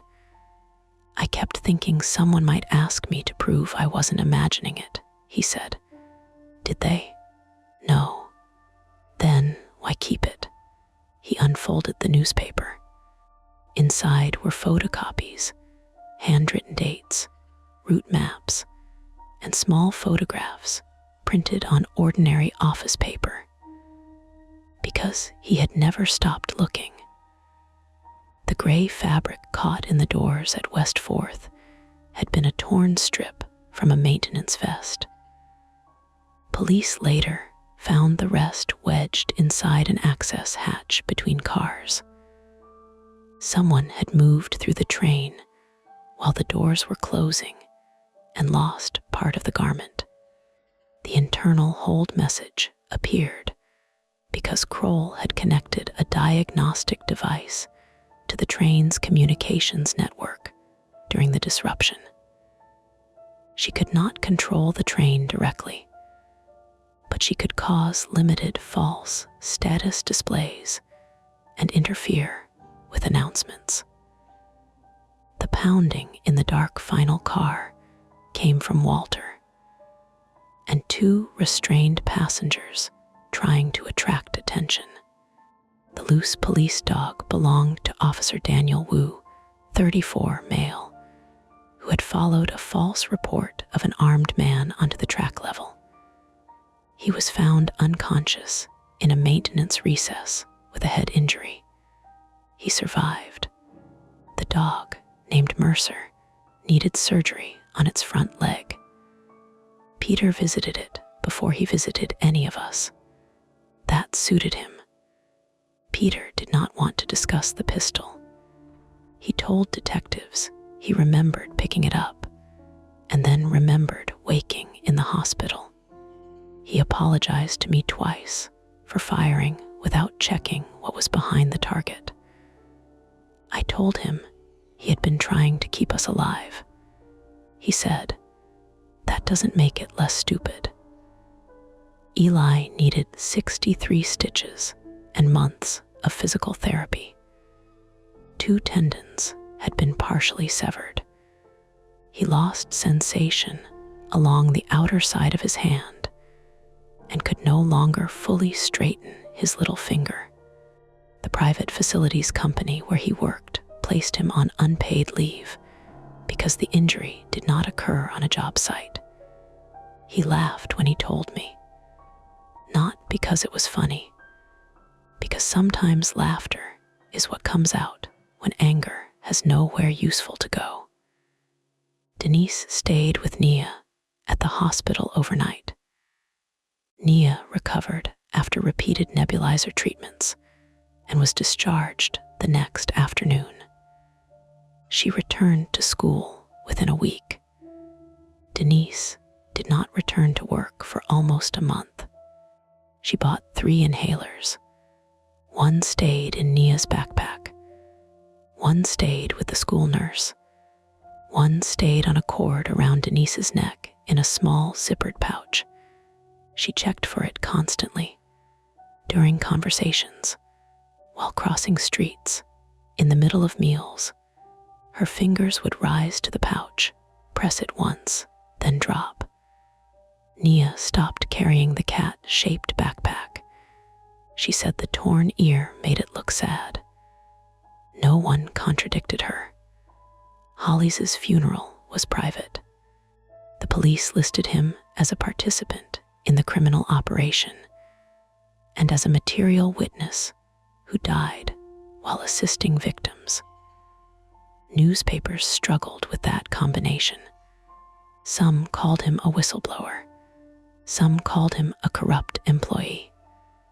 Both were true, which made people uncomfortable. His sister contacted Eli through a detective. She wanted to know whether Holly's had said anything before he died. Eli told her the truth. He said Holly's had ordered us to cross the bridge. He did not mention that Holly's had first pointed a gun at us. Mercer received a commendation. Officer Wu refused one. Dana Kroll was arrested 6 days later in a motel near Newark Airport. Colin Reeve survived his injuries and was charged from his hospital bed. Evan Pike remained missing. Police searched storage units, employee lockers, service rooms, and abandoned track areas across 4 subway lines. They recovered more belongings. They did not recover the 3 missing people. The superintendent on Ocean Parkway rented the apartment to someone else. He left me a voicemail the morning after the incident. "You missed the appointment," he said. "I can't hold a unit for someone who doesn't communicate." I listened to it twice. Then I deleted it. For several weeks, I took buses. The trip to work required 2 transfers and added 40 minutes each way. But buses had windows facing streets, doors I could see, and drivers sitting only a few yards away. I told myself the change was temporary. It was not. At night, I heard the subway beneath my apartment building, a distant vibration through pipes and brick. I had lived over that line for 3 years and barely noticed it before. After 7th Avenue, each train announced itself through the floor.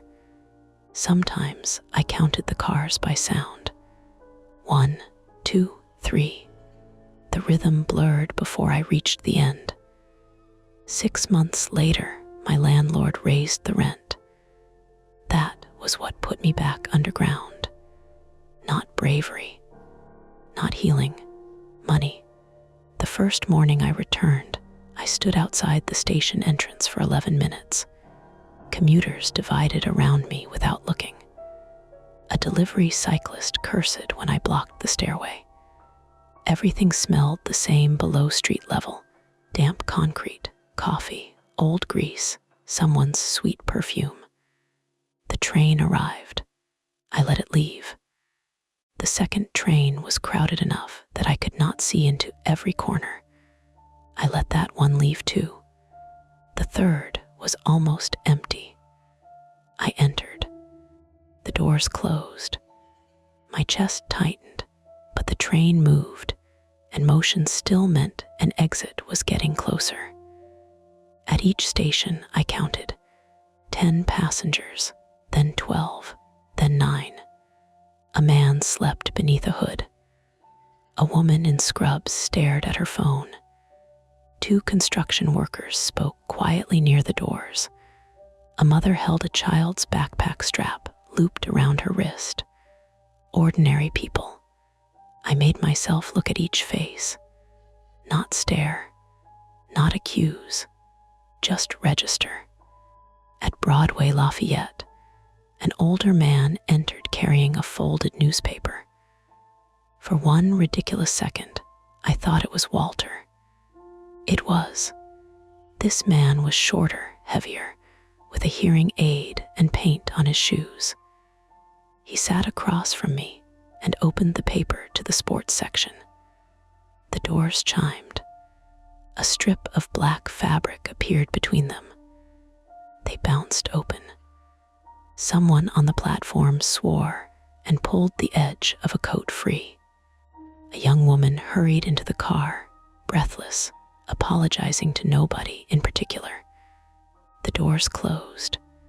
The train moved. Nothing happened. That was the hardest part to accept. Most unusual things were ordinary.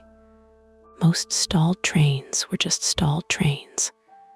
Most people in dark coats were only cold or tired or dressed badly for the weather.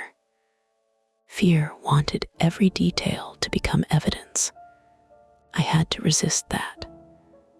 At DeKalb Avenue, a transit employee walked through our car. He wore a fluorescent vest and carried a radio. His identification badge was visible on his chest. I read the name, then the photograph, then the expiration date. He noticed me looking. "Problem?" he asked. "No." He continued through the connecting door. As it swung shut, I saw something printed on the back of his vest. Not a department name, just a row of black numbers. 7843, the number of our train car. I stood so quickly my knee struck the seat. The woman beside me looked up. The employee was already in the next car. I followed him to the door and looked through the window. There was no fluorescent vest, no radio, only commuters swaying beneath the lights. I counted them. 14, then again, 13. The train entered the tunnel, and my reflection covered the glass. I stayed where I was until the next station. When the doors opened, I stepped onto the platform and let the train continue without me. I reported the employee to the station agent. She asked for a description. "Male," I said. "Average height. Transit vest. Dark pants age. I wasn't sure race. I wasn't sure hair. I had not seen it clearly. Did I read the name on his identification? I had. At least I thought I had. What was it? She asked. I opened my mouth. Nothing came. The agent watched me with the patient expression of someone nearing the end of a long shift. You saw the badge, she said. Yes. But you don't remember the name? No. Anything else? The number, I told her. She typed it into her terminal. Then she frowned. That's not an employee number, she said. I know, it was a car number. Which car? The one I was on. She looked toward the tunnel where the train had disappeared. That consist doesn't have a 7843. I felt the ringing return in my left ear, soft at first, then clear. Are you sure? She checked again. Car 7843 was taken out of service after an electrical fire. When? She turned the screen slightly away from me. 6 months ago. I left the station. Above ground, traffic moved along Flatbush Avenue. A bus sighed at the curb. Someone dropped a metal delivery ramp, and the impact made me flinch. Then the noise became what it was. A city. I walked the rest of the way to work. I still take the subway now. Not every day. I sit near the doors. I read badges. I count faces when the train stops in a tunnel. I know counting does not protect anyone, but noticing might. So I look at the passengers people sleep beside, step around, dismiss, and forget. I notice the person in the far seat, the worker whose uniform does not quite fit, the rider who changes cars whenever a camera comes into view. Most of the time, there is nothing there. Most of the time, everyone gets off where they intended. And when I count twice and get 2 different numbers, I do not assume anything impossible. I simply count again. That's it for this nightmare. If you enjoyed it, please like the video, subscribe to Mia Horror Stories, and turn on notifications. It really helps keep the stories alive. And don't stop here. Dive into another one of our videos and keep the fear going. You're listening to Mia Horror Stories, and today's story is The Antique Music Box Came with Instructions Written in My Handwriting. The screen will stay completely black, letting your imagination do all the work. No visuals, no noise, just a story that creeps under your skin. Don't skip a second, because every detail builds to the chilling end you won't want to miss. The music box started playing while it was still wrapped in newspaper. Not loudly, just 3 thin notes from inside the cardboard carton on my kitchen table, followed by the dry scrape of something turning where it shouldn't have had room to turn. I stood with one hand on the box cutter and the other pressed against the flaps, listening.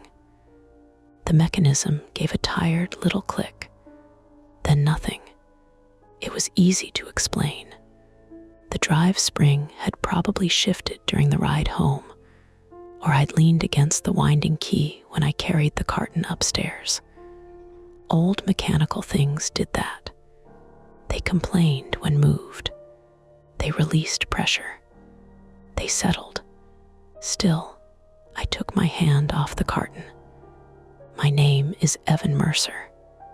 I was 34 years old, male, and living alone in a 1-bedroom apartment in Providence, Rhode Island, above a dry cleaner that made the whole building smell faintly of hot fabric and solvent by mid-afternoon.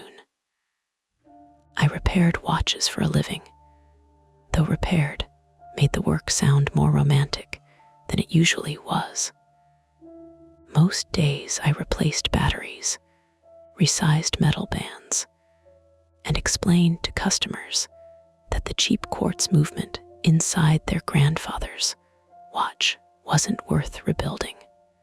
The careful jobs came less often. Bent balance staffs, cracked jewels, rust inside cases that had supposedly never touched water. The music box was supposed to be one of those careful jobs.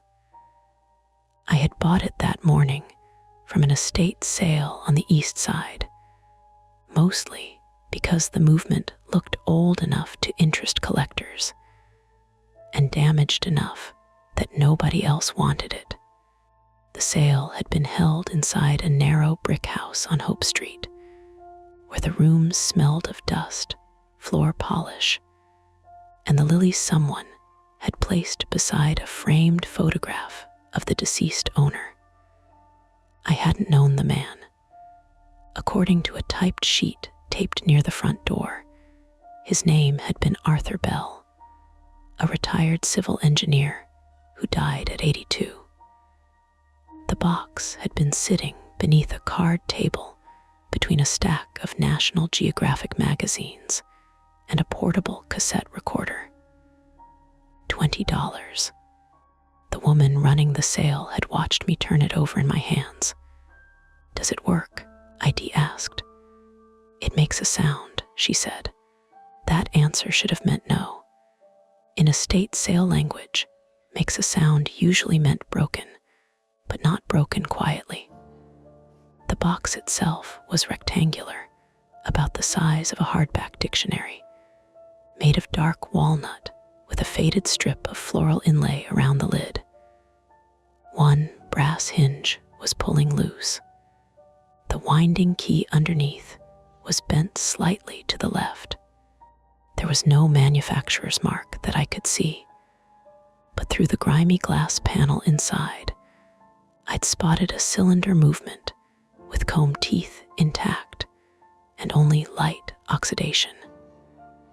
$20 for the possibility of 200.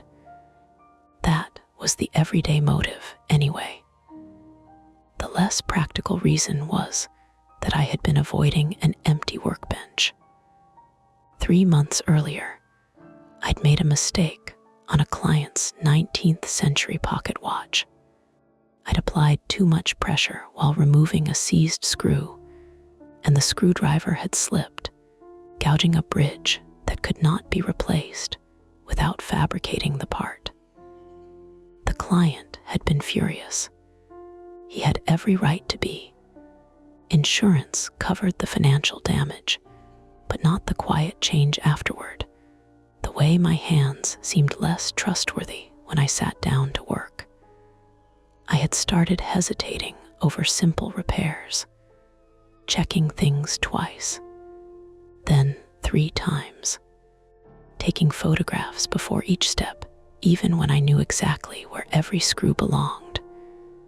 The music box was cheap, anonymous, mine to ruin. That mattered more than I wanted to admit. I cut through the packing tape and opened the carton. The smell came first: old paper, dry wood, and something mineral, like coins kept in a damp drawer. The seller had wrapped the music box in the Providence Journal, 3 full layers secured with masking tape. Wednesday's date was visible on the outer sheet. I had bought it on Saturday.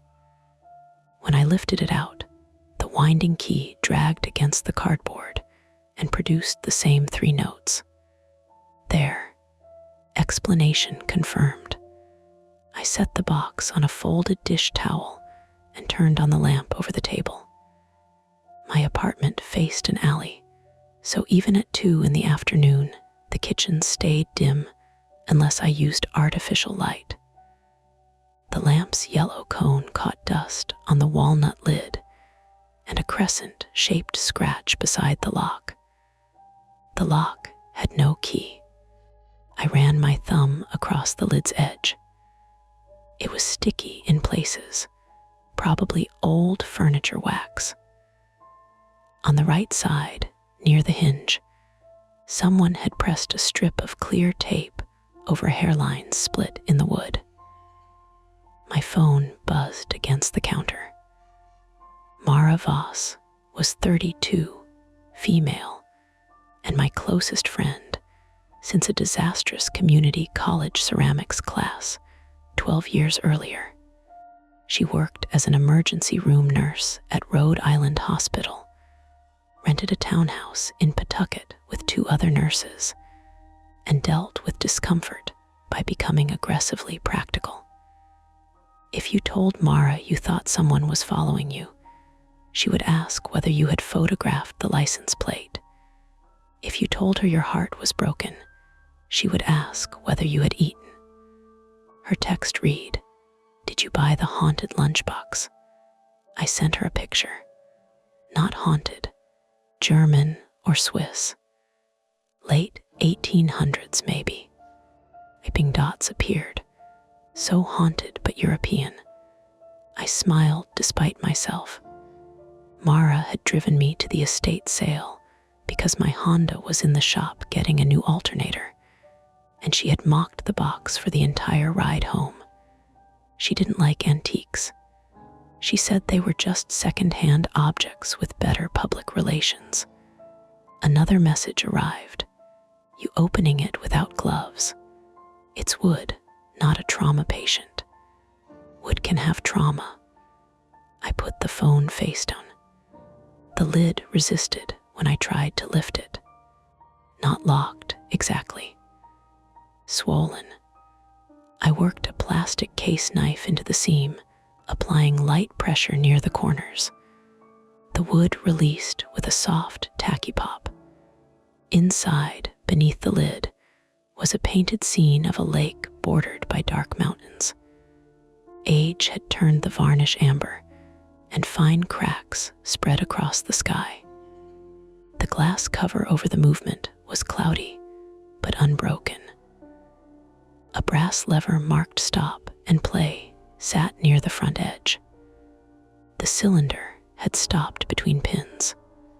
I moved the lever to stop, then turned the box upside down to inspect the base. 4 small screws held a thin wooden panel in place. One screw was newer than the others, bright steel instead of darkened brass. The bent winding key protruded through a circular cutout, and next to it, someone had written a small number in pencil. 6, not unusual. Auction lot number, repair notation, inventory mark. I took a few photographs, then carried the box into the spare room I used as a workshop. The room had one window facing the brick wall of the neighboring building. In summer, the gap between the buildings trapped restaurant smells from the block fryer oil, garlic, bleach water tipped into the alley. That afternoon, it smelled mostly of rain warming on pavement. My bench occupied the entire far wall. Tools stood in labeled racks. Parts trays were lined up by size. I had reorganized the room twice since the pocket watch accident. Order was calming right up until it became evidence that you were not calm. I placed the music box under the bench lamp and fitted a screwdriver to the first base screw. The brass resisted. I stopped, adjusted my grip, tried again. The screw turned with a brittle squeak. By the time I removed the 4th one, sweat had collected under my watch band. I wiped my hand on my jeans and lifted the wooden panel. A folded sheet of paper lay in the hollow beneath the mechanism. At first, I assumed it was a repair note. Old machines often carried the history of whoever had worked on them. Dates, initials, replacement part numbers, sometimes a business card from a shop that had closed 50 years earlier. This paper wasn't old. It had been torn from a yellow legal pad. The edges were sharp. The creases were stiff and pale, as though it had been folded recently. A faint blue line ran across one corner where the tier had gone crooked. I touched it with the tip of my tweezers. Then my phone rang, loud enough in the small room that my elbow struck the bench. The screwdriver rolled off and hit the floor. Damn it. I looked at the screen. Mara. What? I answered. Your response time suggested an injury. I dropped a screwdriver. Did it enter your body? No. Then I'm hanging up. Wait. I heard hospital noise behind her. A rolling cart rattling over tile. An overhead announcement reduced to mush through the phone. A man coughing hard enough to retch. I found a note inside, I said. A curse. A piece of paper. Those are often related. It looks new. So Arthur Bell had paper. He was 82, not medieval. There was a pause. Mara's voice changed slightly, losing the teasing edge. What does it say? I haven't opened it. Why not? I looked at the folded paper resting beneath the brass base plate. The music box movement filled most of the interior, leaving only a shallow compartment between the frame and the wood. Whoever had put the note there had removed the same 4 screws I had. One of them had apparently been replaced. Because you called. That's not a reason, I'm aware. She exhaled into the receiver. Open it. You're very commanding for someone who hates antiques. I'm on break for another 4 minutes, and this is currently more interesting than a turkey sandwich. I lifted the note out with the tweezers and placed it on a clean parts mat. The paper made a crisp sound as I unfolded it. There were 7 lines written in black ink. I read the first one silently. Then I reread it. What? Mara said. Nothing. You stopped breathing normally. I did not. You absolutely did. The handwriting leaned forward, narrow and compressed. Lowercase letters crowded together. The capital letters were plain except for the M, which had an oddly low middle stroke. The writer pressed hard enough that the ink thickened at the end of each word. It looked like mine. Not vaguely. Not in the casual sense that 2 people could both write in blocky print. Mine. The same hooked tail on the lowercase, why the same open-topped 4. The same habit of crossing the letter T too far to the right. Even the line spacing was familiar. Tight at the beginning, widening toward the bottom as if the writer had become impatient. Evan, it's instructions. What kind? I read them aloud. Do not wind it more than 6 turns. Do not force the lid. Photograph every part before removal. Keep the old screw. Don't play the full song. If the cylinder stops on the 3rd phrase, leave the apartment. Call Mara before you call the police. The hospital sounds continued behind her. A door slammed. Someone spoke her name from several feet away. Mara did not answer. I could hear the small, wet movement of her chewing. Finally, she said, "That isn't funny. I'm not joking. You wrote that." "No, it says my name." "Yes, then you wrote it. I've never seen this box before today. You could have put the note in there after we got back. You carried it upstairs. And then I left. It was taped shut on the kitchen table.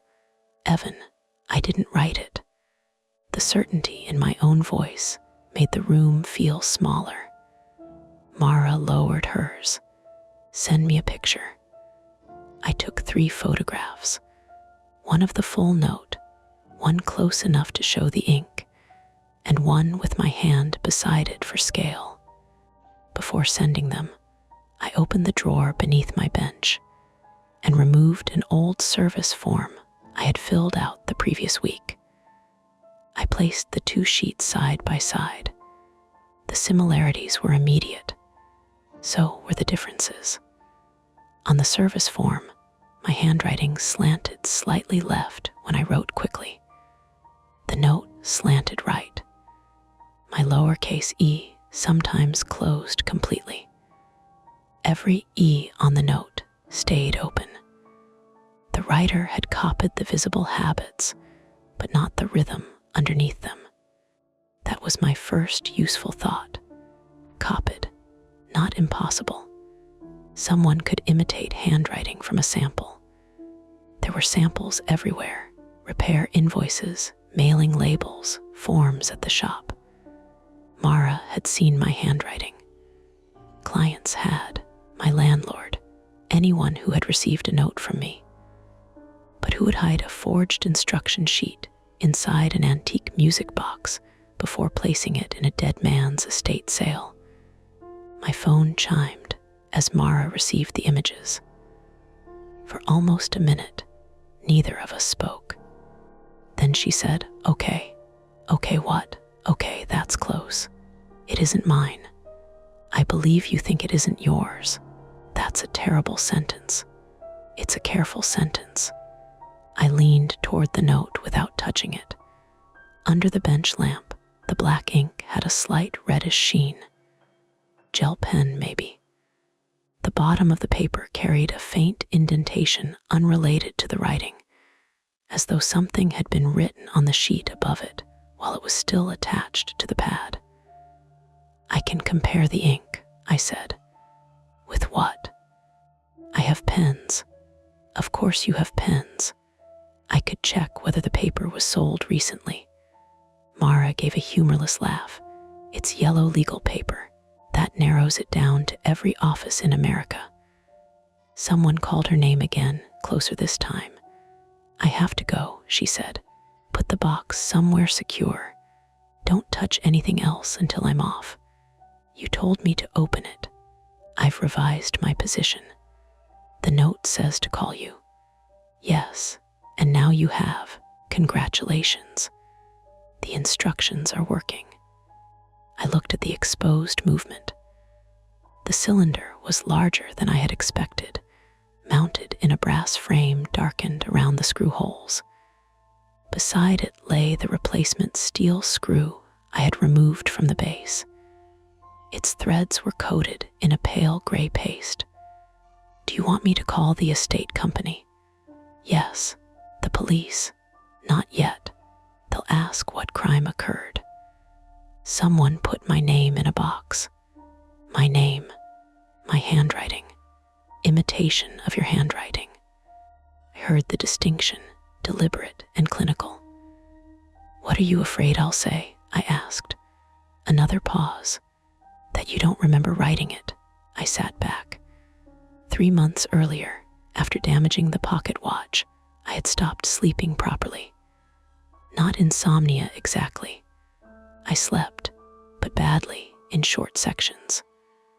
Some mornings, I found cupboard doors open, or the television displaying a streaming menu I didn't remember turning on. Once, I woke on the couch, with a mug of cold coffee on the floor beside me. Stress, I told myself. Mara knew, because I had asked whether sleepwalking could begin in adulthood. She had said yes, but told me not to diagnose myself from one weird morning. I hadn't mentioned it again. "I remember this morning," I said. "That isn't what I asked. You didn't ask anything. Lock your apartment. Call the estate sale company. Then leave the box alone." Her voice moved away from the phone as she answered someone nearby.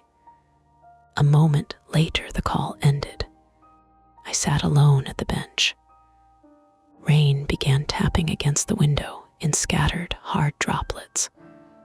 Somewhere below, a truck reversed through the alley, its warning beeps bouncing between the buildings. The music box remained open in front of me, ordinary in every visible way: brass, steel, wood, dust. No hidden electronics. No wires. No clever mechanism beyond the pinned cylinder and comb. The note lay beside my service form. My phone displayed the number for the estate company. I had found it on the receipt folded in my wallet. I could call them, ask who had prepared the box for sale, and probably be told that dozens of relatives, cleaners, appraisers, and employees had moved through Arthur Bell's house. Or I could follow the first useful instruction: keep the old screw. There was only one problem. 3 of the screws on my mat were old. The 4th, the bright steel replacement, was the one with gray material packed into its threads. The note did not say which screw it meant. Outside, the rain strengthened, drumming on the metal fire escape. I held the phone in one hand and the tweezers in the other, looking from the estate company's number to the screw, trying to decide whether to make the sensible call first or find out why someone had expected me to open the box. The estate sale company answered on the 4th ring. A woman said, "Bell Residence," as if the dead man might still be expecting calls. For a second, I forgot the sentence I had prepared. Rain hammered the fire escape outside my workshop window. The sound came through the glass in quick metallic bursts, then softened when the wind shifted. On my bench, the music box sat with its base panel removed. The 4 screws were lined up on a white parts mat, 3 dark brass and 1 bright steel. "Hi," I said. "I bought a music box from the sale this morning. All sales are final. I'm not trying to return it." "Then what can I help you with?" There was a note inside. The woman waited. "It was hidden under the mechanism," I continued. "I'm trying to find out who handled the box before it was put out. We handled several hundred objects. I understand. This one was under a table in the front parlor. Walnut case, painted like scene inside the lid. It came from Arthur Bell's house. You've called the Bell residence." Her tone suggested I was the difficult one. I pressed 2 fingers against my forehead. "Right, sorry. Can I speak to whoever cataloged the smaller antiques?" A keyboard clicked at her end. "That would have been Mr. Larkin. Is he there?" "No. Can I get his number?" "No. Could you ask him to call me?" What exactly was on the note? That question came too quickly. I looked at the paper beside the box. Repair instructions. What kind of repair instructions? Specific ones. Another pause. The woman's breathing shifted closer to the receiver. Did the note have a name on it? That straighter? Yes. Whose? Mine. The keyboard stopped. A truck moved through the alley below, tires pushing water along the curb with a steady rushing sound. I could hear my own fridge compressor start in the kitchen. "Hello," I said. The woman spoke more quietly. "What is your name?" "Evan Mercer." She repeated it, not as a question. "Evan Mercer, you know it." "No, you just said it like you did." I read hundreds of buyer names today. I paid cash. That ended the conversation's polite phase. I picked up my phone and opened the call screen, checking that I had actually dialed the number printed on the estate sale receipt. The company name matched. Bell Estate Services. Providence area code. On the line, the woman said, "You should bring the item back. You said sales were final. We can make an exception." "Why?" "Because there may have been a cataloging error." A hidden note with my handwriting is a cataloging error. "Mr. Mercer, please don't alter the item any further." White steel screw lay half an inch from my left hand. Pale gray material filled 2 of its threads. I had assumed it was dried lubricant or metal polish, but under the lamp it looked fibrous. "Who am I speaking to?" I asked. "Dana, last name," I'm not giving you personal information. You know my full name. You just told me. Where are you right now, Dana? At the sale. The house is still open. Until 5. I checked the time. 4:11 p.m. What happens at 5? We close. No, I mean to the house. Another keyboard sound. Or maybe fingernails against the desk. Unsold property is secured. Pickup is Monday. And Arthur Bell's family. I don't discuss clients. Can I speak to Mr. Larkin before you close? No. Can I come back? Yes. The answer landed flat and immediate. Bring the box, she said. Do not wind it. Do not play it. Bring every part you removed. My eyes went to the note. Don't play the full song. Why did you say that? Say what? Not to play it. Because you've disassembled an antique mechanism. Playing it could cause further damage. You didn't know I'd disassembled it. You said the note was under the mechanism. To see under it, I removed the base panel. That isn't disassembling the movement. She said nothing. Dana, the call disconnected. I stared at the screen. Then I called back. It rang 6 times before going to a generic voicemail. I tried again. Same result. The workshop seemed louder without her voice. Rain on glass. Water in the gutter. The bench lamp's faint electrical hum. My downstairs neighbor dragged something heavy across his floor, producing a long wooden groan beneath my feet. I took screenshots of the call log. Then I texted Mara. Estate company wants the box back before 5. Woman knew not to play it. She hung up. Her reply came while I was still typing a second message. Do not go alone. I'm leaving now. You're working. Was. Mara, don't leave your shift over this. The typing dots appeared and vanished twice. I didn't. They sent me home. Possible exposure. Long story. I'm already in the garage. I read that again. Exposure to what?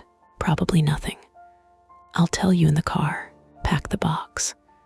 I looked at the opened music box and the note beside it. The practical thing was to wait for Mara. The practical thing was also to call the police and report the conversation, except I could already hear how it would sound. I bought an antique. It contained a strange note. A woman asked me to return it. No direct threat. No damaged lock. No one inside my apartment. No crime I could name. There was another problem. The sale closed in 48 minutes. Hope Street was a 15-minute drive in good traffic, but rain had thickened across the city, and my Honda was still at D'Amico's Auto in Cranston. Mara was at Rhode Island Hospital. Even if she left immediately, she would have to cross downtown, get through the garage exit, and reach me before we could head east. We would be cutting it close. I began packing. I photographed the screws exactly where they lay, then placed each one in a separate clear parts envelope. I labeled them A through D according to their original positions. The newer screw was D. I slid the note into a transparent document sleeve without folding it again. When I lifted the music box, something rattled inside the wooden case. Not the movement. Lower. Looser. I set it back down. The rattle came again, a small object shifting beneath the brass frame. I had removed the base panel. There shouldn't have been another compartment. The note's 5th instruction read, keep the old screw. I examined the 3 brass screws through their plastic envelopes. Their heads were worn, but not equally. Screw B had a shallow slot and green oxidation beneath the rim. Screw A carried a tiny dent near the edge. Screw C looked newer than both of them, though still much older than the steel one. The word old was useless without context. My phone rang. Mara said, "Come downstairs." "You got here already?" I was in the garage when I texted. Traffic S stopped on Eddy Street. I cut around. "You shouldn't be driving if you were sent home for an exposure." I was exposed to a patient with suspected measles. I'm vaccinated. Infection control told me to leave because my manager enjoys panic as a leadership style. Are you contagious? Not 30 minutes after standing in the same room with someone. I closed my tool case. "Bring a mask anyway," she said, "for the dust, if nothing else." I packed the box in its original newspaper and carton, leaving the lid open enough that I wouldn't need to force it shut. The note and screw envelopes went into a separate zippered document pouch. Before leaving the workshop, I looked once at the pencil number on the base. Then I turned off the lamp. The apartment's front door stuck in wet weather. I had to pull it toward me while turning the deadbolt, a two-handed maneuver that always made locking up feel less secure rather than more. On the landing, the dry cleaner's machinery vibrated through the wall. Warm chemical air rose from downstairs. Mara was waiting in a silver Subaru with the hazard lights blinking. When I opened the passenger door, she looked at the carton in my hands and said, "You brought the murder toy." "It's a music box." That remains unproven. Up close, Mara Voss, 32, female, looked more tired than she had sounded. Her dark hair was still tied in the tight bun required for work, and faint red marks crossed the bridge of her nose from an N95 mask. She wore navy scrub pants, a gray hospital sweatshirt, and one blue disposable shoe cover she had apparently forgotten to remove. I pointed at it. She looked down. "Great. You seem medically composed." "I've had an annoying day." Placed the carton on the floor between my feet. Mara pulled away from the curb. "Tell me exactly what the woman said." I did. She listened without interrupting until I reached the part about Dana instructing me not to play the box. "That could be common sense," she said. "She didn't know I'd opened it. She inferred it. She said there might be a cataloging error. That means nothing. She knew my name before I told her." "You said she asked your name." She repeated it like she recognized it. Mara glanced at me. "That's interpretation. You think I imagine the tone. I think you're scared, and scared people turn tone into evidence." The windshield wipers beat at their fastest setting. Water flooded the road beside the curb, lifting flattened leaves and cigarette filters into spinning clusters. We passed under Interstate 95, where the rain became briefly louder against the roof, then emerged into the gray light of downtown. "I'm not saying nothing happened," Mara continued. "The note is real. The handwriting is disturbing, but you're already building a person behind it. There is a person behind it. You know what I mean." I did. My private fear wasn't that the note had come from nowhere. It was that it had come from me during one of the blank portions of my recent life.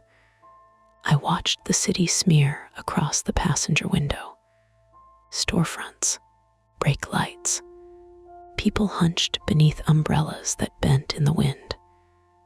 "You asked whether I remembered writing it," I said. Mara kept her eyes on the road. "That wasn't fair. It was medically relevant. You're an ER nurse, not my neurologist. I'm also the person you called at 2 in the morning because you woke up with your stove burner on.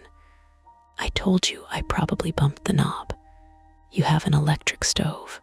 The dial was turned, and you didn't remember turning it. It happened once. It happened once that you told me. I pulled at the edge of the document pouch.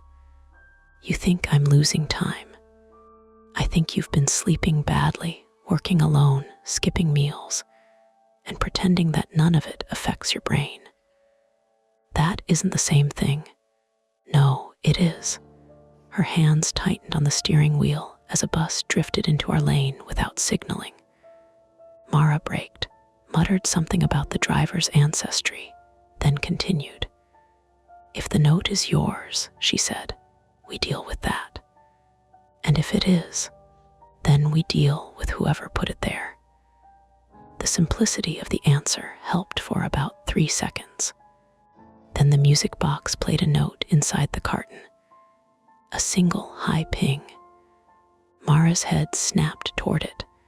I lifted both hands away from the box. Road vibration, I said. You said it was on stop. It is. Another note sounded, lower than the first. Mara pulled to the curb so sharply that the tires hit standing water. A horn blared behind us. She put the car in park. Neither of us moved. The box gave a faint internal scrape, then stopped. Mara looked at me. Explain. The cylinder can shift if the stop lever isn't fully engaged. Is that dangerous? To the mechanism? Possibly. To us, Evan? No, she waited.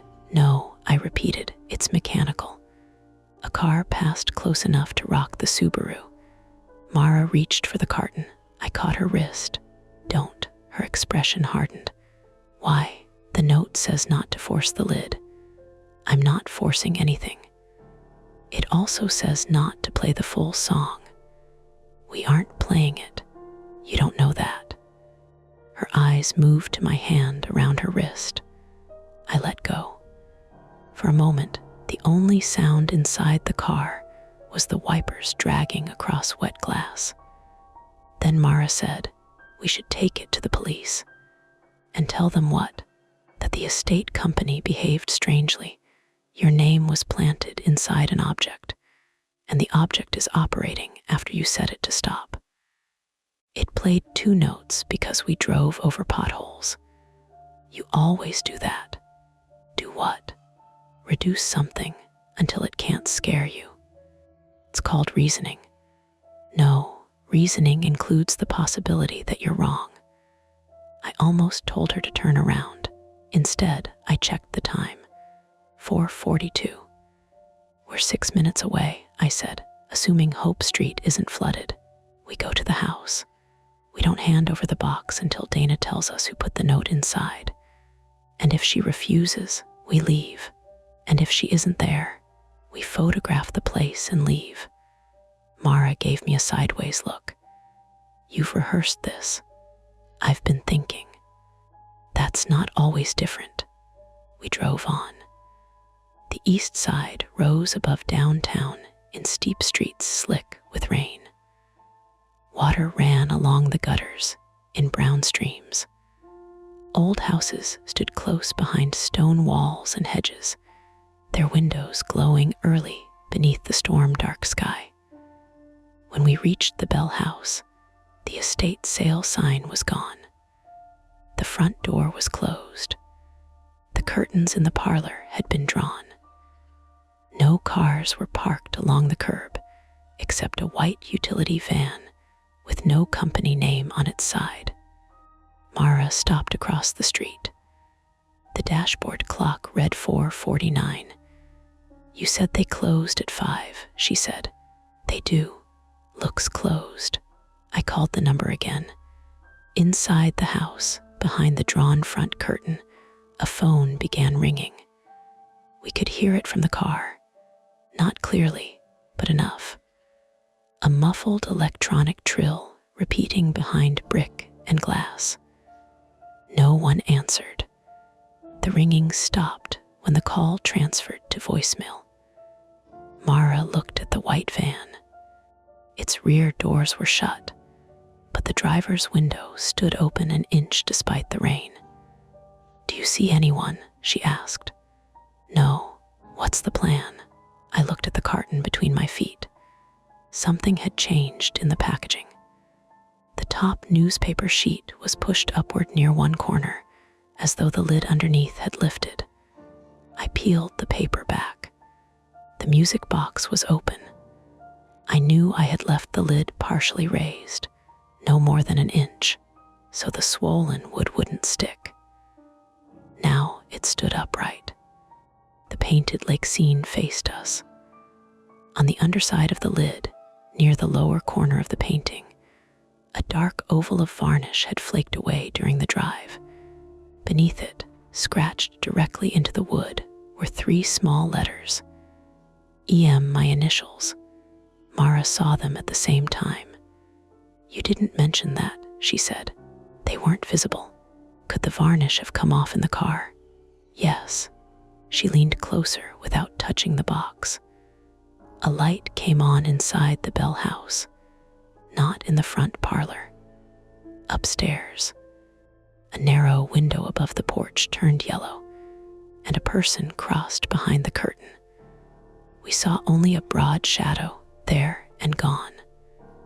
Mara reached for her phone. "Call the company again," I said. "I'm calling the police. Nothing has happened. Someone is in a closed house that contains a phone belonging to a company that told you to come here with an object containing your name. That could be an employee.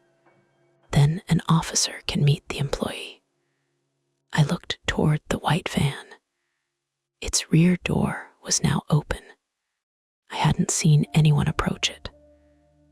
A black plastic case sat just inside, long and narrow, with metal latches along the edge. Beside it were flattened cardboard boxes and a roll of clear packing tape, the same width of tape that had sealed the newspaper around the music box. Mara began speaking to the dispatcher. She gave the address first, then described the situation in the calm, compressed language she used at work. Suspicious circumstances. Possible unauthorized person inside an estate property. No visible weapon. 2 civilians waiting across the street. While she spoke, movement caught my eye in the Bell house's lower window.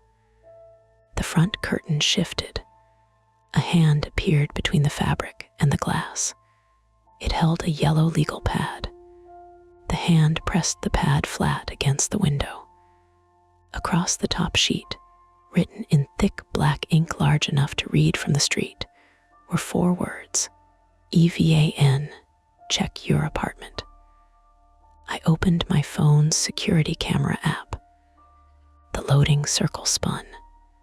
My building's hallway camera was cheap and unreliable.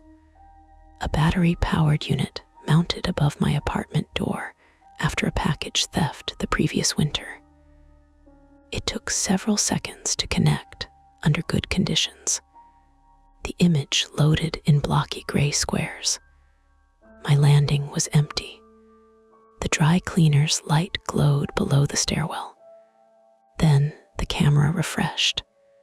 My apartment door stood open. Not wide, 4 or 5 inches. A dark gap between the door and frame. At the bottom of the screen, the app displayed the most recent motion event. 4:37 p.m., person detected. There was no thumbnail, only an error icon. Mara was still talking to the dispatcher when I showed her. She stopped mid-sentence. "That was 12 minutes ago," I said. Inside the Bell house, the yellow legal pad disappeared from the window. The upstairs light went out. Mara told the dispatcher we now had evidence of a possible break-in at a second address. The dispatcher asked whether anyone might be inside my apartment. "No," I said. Then I remembered the dry cleaner downstairs. Mr. Alvarez sometimes went up to my landing to reset the shared electrical breaker. My elderly neighbor across the hall, Mrs. Kelleher, rarely heard her phone and kept a spare key to my apartment because she watered my plants when I traveled. 2 people have access to the building, I said. Maybe more. The dispatcher instructed us not to return and said officers would be sent to both locations. A soft mechanical clicking began inside the music box. The cylinder was turning. Slowly, one note sounded, then another. Mara stared at the brass lever. It was still set to stop. I reached toward the winding key, intending to hold it still, and noticed the pale gray material from the steel screw smeared across the bottom of the carton. It wasn't paste. It was a strand of putty wrapped around a very thin copper wire. The wire ran through the screw hole and vanished beneath the mechanism. The music box had been altered, not just repaired. Altered. Across the street, the white van's engine started. Mara dropped her phone into the cup holder and shifted the Subaru into drive. The dispatcher said, "Stay put," I said. "The van is leaving. And police are coming. The person in that house knows where you live." The van pulled away from the curb, tires spraying water. Mara followed. I grabbed the dashboard as she swung into the lane. Behind us, the music box continued playing, one thin metallic note at a time, while my security app sent another notification. Front door camera offline. Mara followed the van east on Hope Street for less than a minute before we lost it. That was the first failure. It happened at the intersection near Rochambeau Avenue, where traffic compressed into 2 wet lanes around a delivery truck stopped with its hazards on. The van slipped through a yellow light. Mara braked behind a city bus, and by the time the bus lumbered forward, the intersection beyond it was empty. She accelerated anyway. "Which way?" she asked. "I don't know. You were watching it." "It went straight." "No, it didn't. I saw the rear doors. That doesn't tell me where it turned." She took the next right onto Rochambeau, climbing past darkened storefronts and triple-decker houses with narrow porches. Rain sheeted across the windshield so fast the wipers left milky arcs instead of clearing it. My security app kept displaying the same message. "Device offline." I refreshed it again. "Nothing," Mara noticed. "Stop doing that. It might reconnect. And staring at it will help." I locked the screen. The music box sat open in the back seat now. Mara had made me move it away from my legs after the cylinder began turning. I had wrapped the carton in my jacket to keep it from sliding, but each time we took a corner, I heard the mechanism shift beneath the newspaper. No melody, just the occasional click. At the end of Rochambeau, Mara turned north onto North Main Street. The road sloped beside the cemetery, wet stone walls passing in the gray light. To our left, Swan Point's trees rose dark and dense above the wall. To our right, the road dropped toward older houses and patches of low commercial buildings. "Where would you go?" Mara asked. If I had just shown someone a warning from inside a house, if you were driving the van, away from us, helpful, the highway. Which one? North Main connects to Pawtucket, or they could cut west toward I-95. Mara hit the steering wheel once with the heel of her hand. Her jaw was clenched hard enough that a muscle moved beside her ear. Turn around, I said. Looked at me. We need to go back to my apartment. The dispatcher told us not to. The van's gone. Police are going there. So are Mr. Alvarez and Mrs. Kelleher. If someone wanted to hurt them, they already had 12 minutes. That isn't an argument for waiting. It's an argument against driving into a break-in. I looked through the rain at the cemetery wall.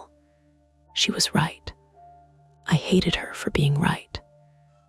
Mara made a U-turn at a gas station and headed back toward downtown.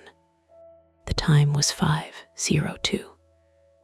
The sky had darkened as if it were much later, storm clouds pressing low over Providence. Streetlights had begun to glow, their reflections trembling across the flooded pavement. My phone rang from an unknown local number. I answered immediately. "Mr. Mercer," a man said. "Officer Keating, Providence Police. Are you at your residence?" "No, we're on our way back. Do not enter the building." "Is someone there? We have an officer en route. Another unit is delayed by an accident on Memorial Boulevard." "Delayed how long?" "I don't have an exact time." "What about the house on Hope Street?" "I'm not assigned to that location.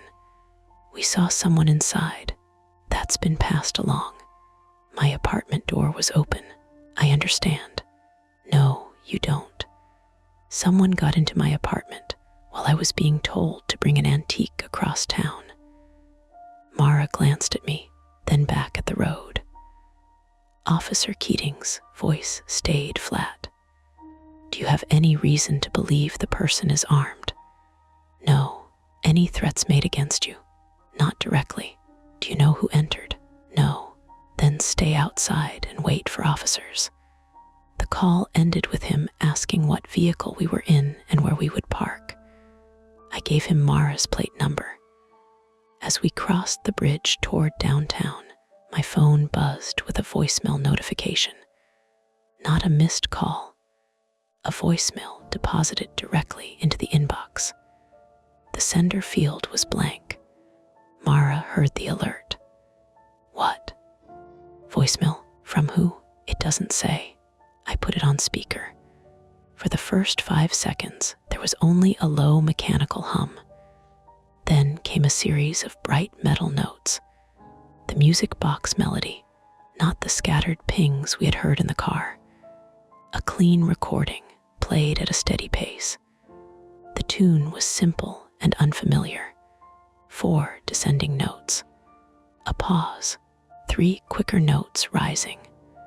Another pause. Then a man's voice said, "Third phrase." The message ended. Mara took her foot off the accelerator. Cars hissed past us in the next lane. "What did the note say?" she asked. "If the cylinder stops on the 3rd phrase, leave the apartment." "That wasn't sent by accident." "No. Can you forward it to the police?" "Yes." My fingers felt clumsy against the screen. I saved the audio file, then emailed it to the address Officer Keating had texted after our call. While it uploaded, I played the recording again. Mara said, "Don't. I need to count the phrases." "You already know what it says." "I need to know whether it matches the box." "You haven't played the box." "Not fully. That was the point." The upload completed. The voicemail had arrived at 5:06. The recording length was 18 seconds. At the bottom of the screen, the file details listed an audio title. "EVAN Test 03, I showed Mara. "That could be automatically generated," she said. "It is." "How do you know?" "Because voicemail files don't name themselves like that." "You're sure?" "No." The word came out sharper than I intended. Mara's head turned slightly. I stared down at the phone. "No, I'm not sure." That was the trap, more effective than any lock or threat. Everything depended on knowing which details were meaningful. and my confidence had become unreliable. Every mechanical sound could be ordinary. Every coincidence could be designed. Every memory could be questioned until I needed someone else to certify it. My right hand had started trembling. I tucked it beneath my left arm. Mara saw that too. "Eat something," she said. "I'm not hungry." "That isn't what I said." She opened the center console one-handed, found a crushed protein bar, and pushed it against my chest. I tore the wrapper with my teeth. The bar had melted and hardened again at least once, leaving the chocolate coating pale and cracked. I chewed without tasting it. We reached my block at 5:19. 2 police cruisers were parked in front of the dry cleaner. Blue lights flashed against the shop windows, turning hanging shirts and plastic garment bags bright, then gray, then bright again. Mr. Alvarez stood under the awning in shirt sleeves, speaking to an officer. He was alive. The relief came through my knees first. They weakened when I stepped out of the car, and I had to steady myself against the door. Luis Alvarez was 58, male, and had operated the dry cleaning shop beneath my apartment for nearly 20 years.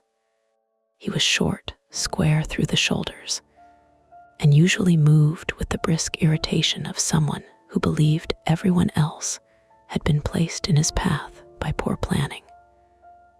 That evening, his gray hair was plastered to his forehead, and one side of his white shirt was streaked with black dust. When he saw me, his face changed from worry to anger.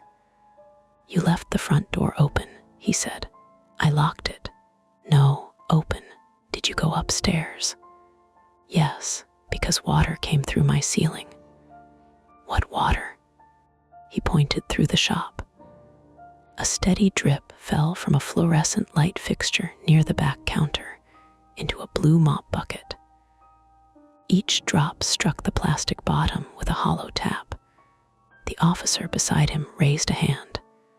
"Mr. Mercer," I nodded. He introduced himself as Officer Keating.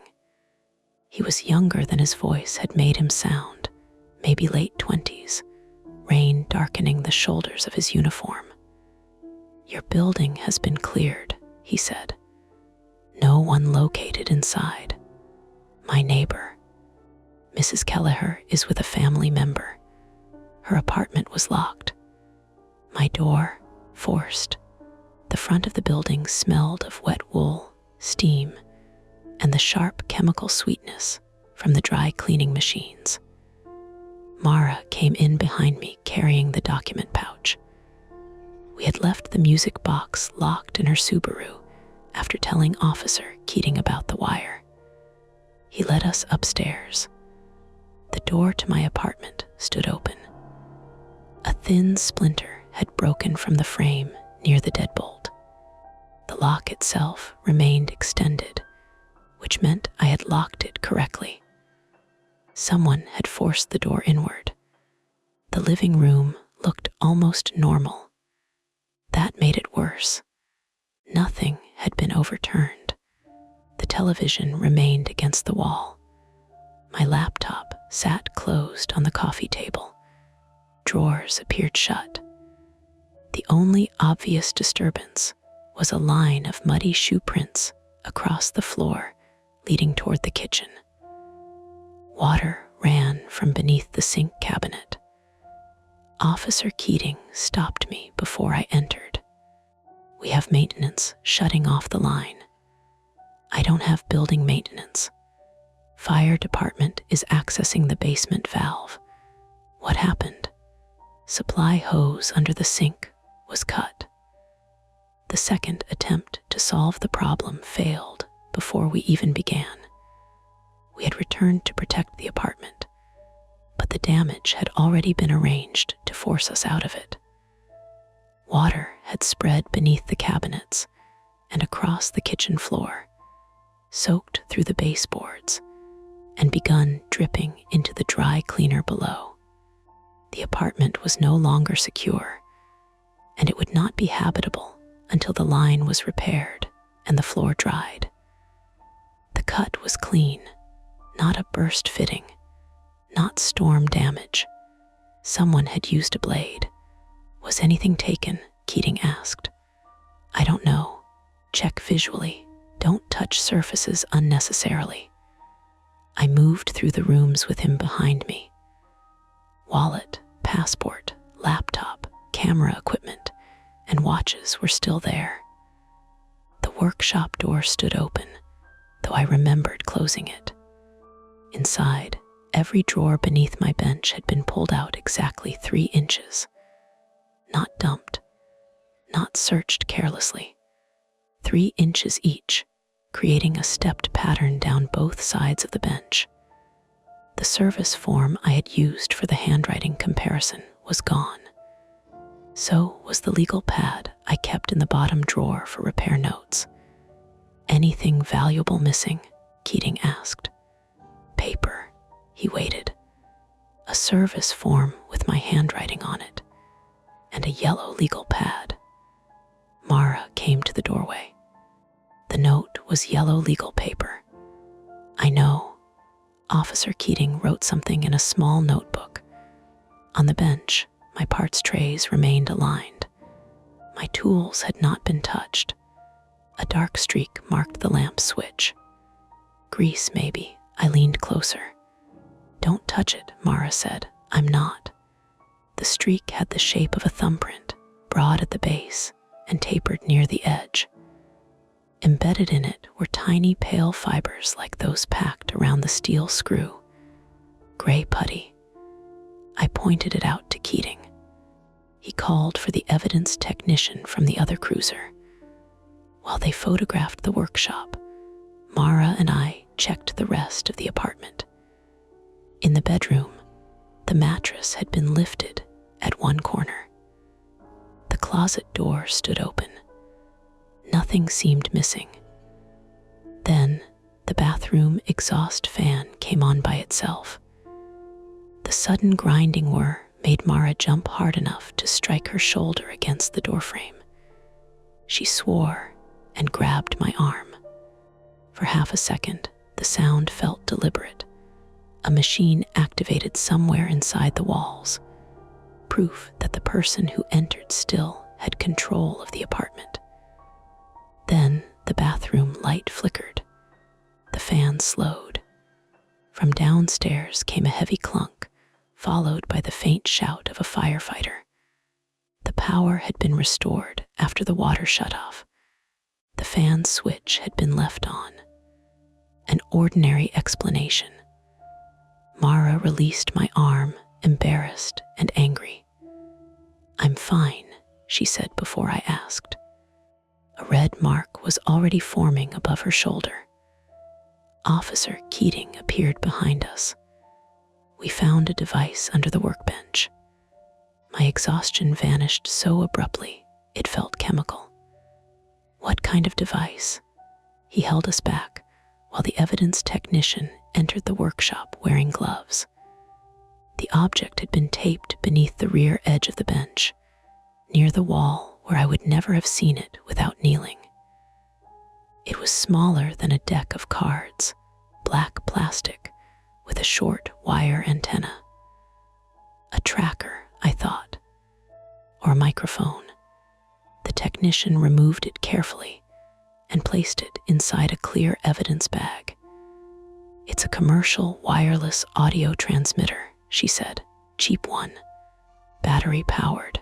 You mean a bug? Mara asked. Essentially. How long has it been there? I said. Can't determine that by looking at it.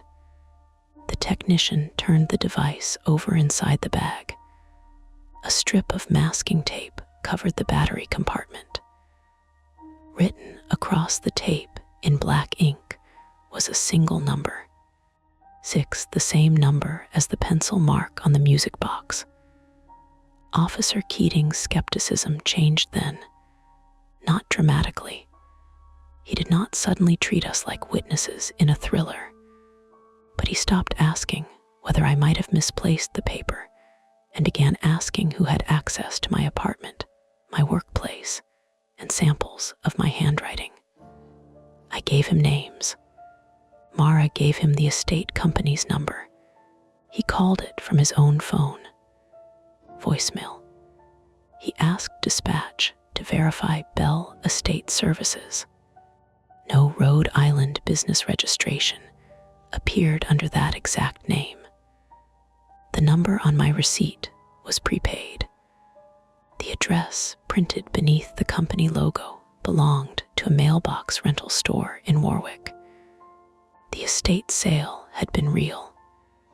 The house had belonged to Arthur Bell. Public records and the obituary confirmed that much.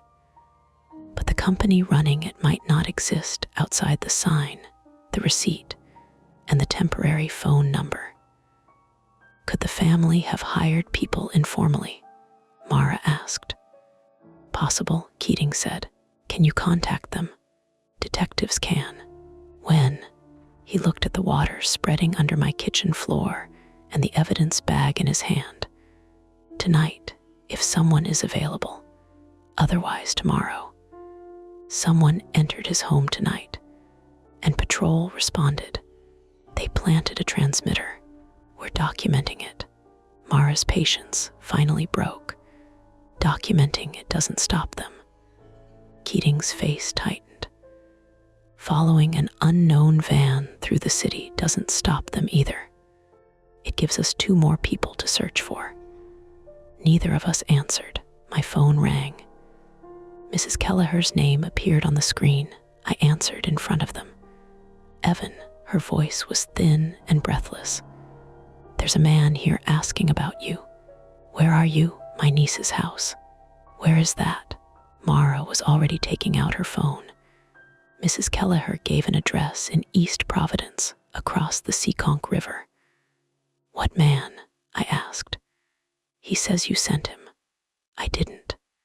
He has one of your envelopes. What envelope? The cream ones from your shop, with your name printed in the corner. My repair business stationery. In the background, a doorbell rang. Not once. 3 measured presses. Mrs. Kelleher whispered, he says he needs the spare key. Do not open the door. Officer Keating took the phone from my hand and identified himself. He asked for the full address again, then motioned to his partner.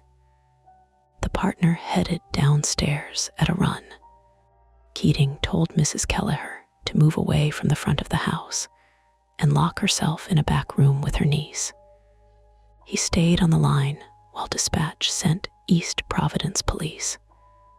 Mara looked at me. The spare key, she said. It's in her apartment. Unless she took it with her. I had never asked where she kept it.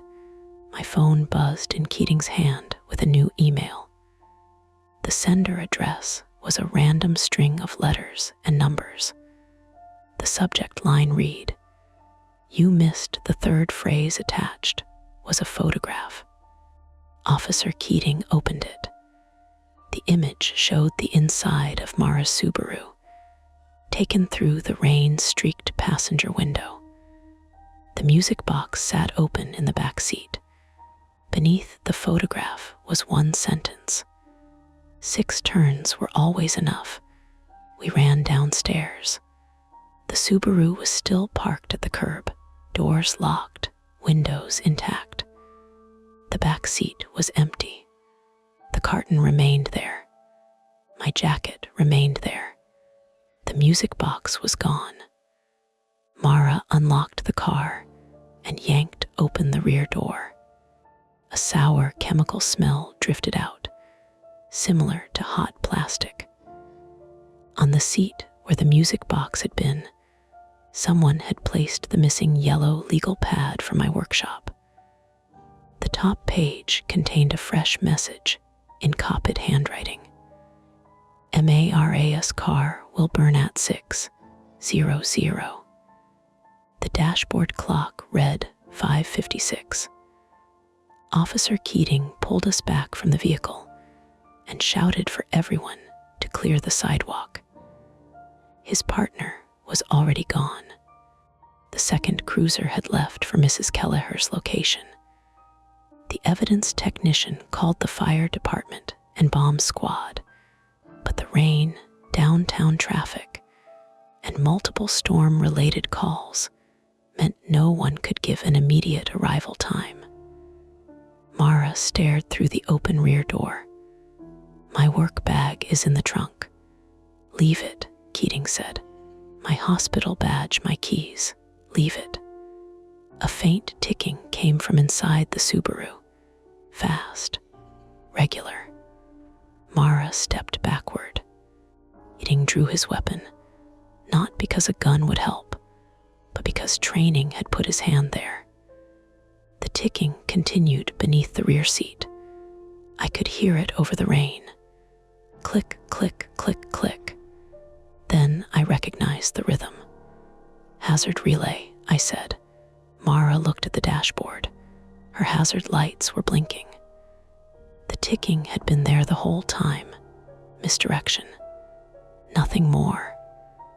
But when the flashers illuminated the cabin, I saw a thin copper wire hanging from the gap between the rear seat and the floor.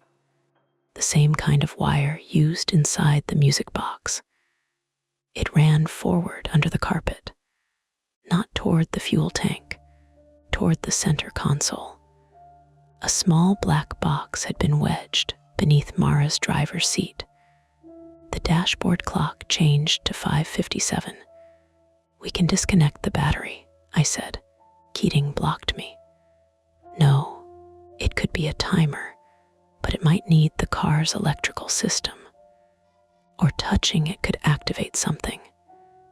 We can't leave it beside a building full of solvents." That changed the calculation. The dry cleaner occupied the entire first floor.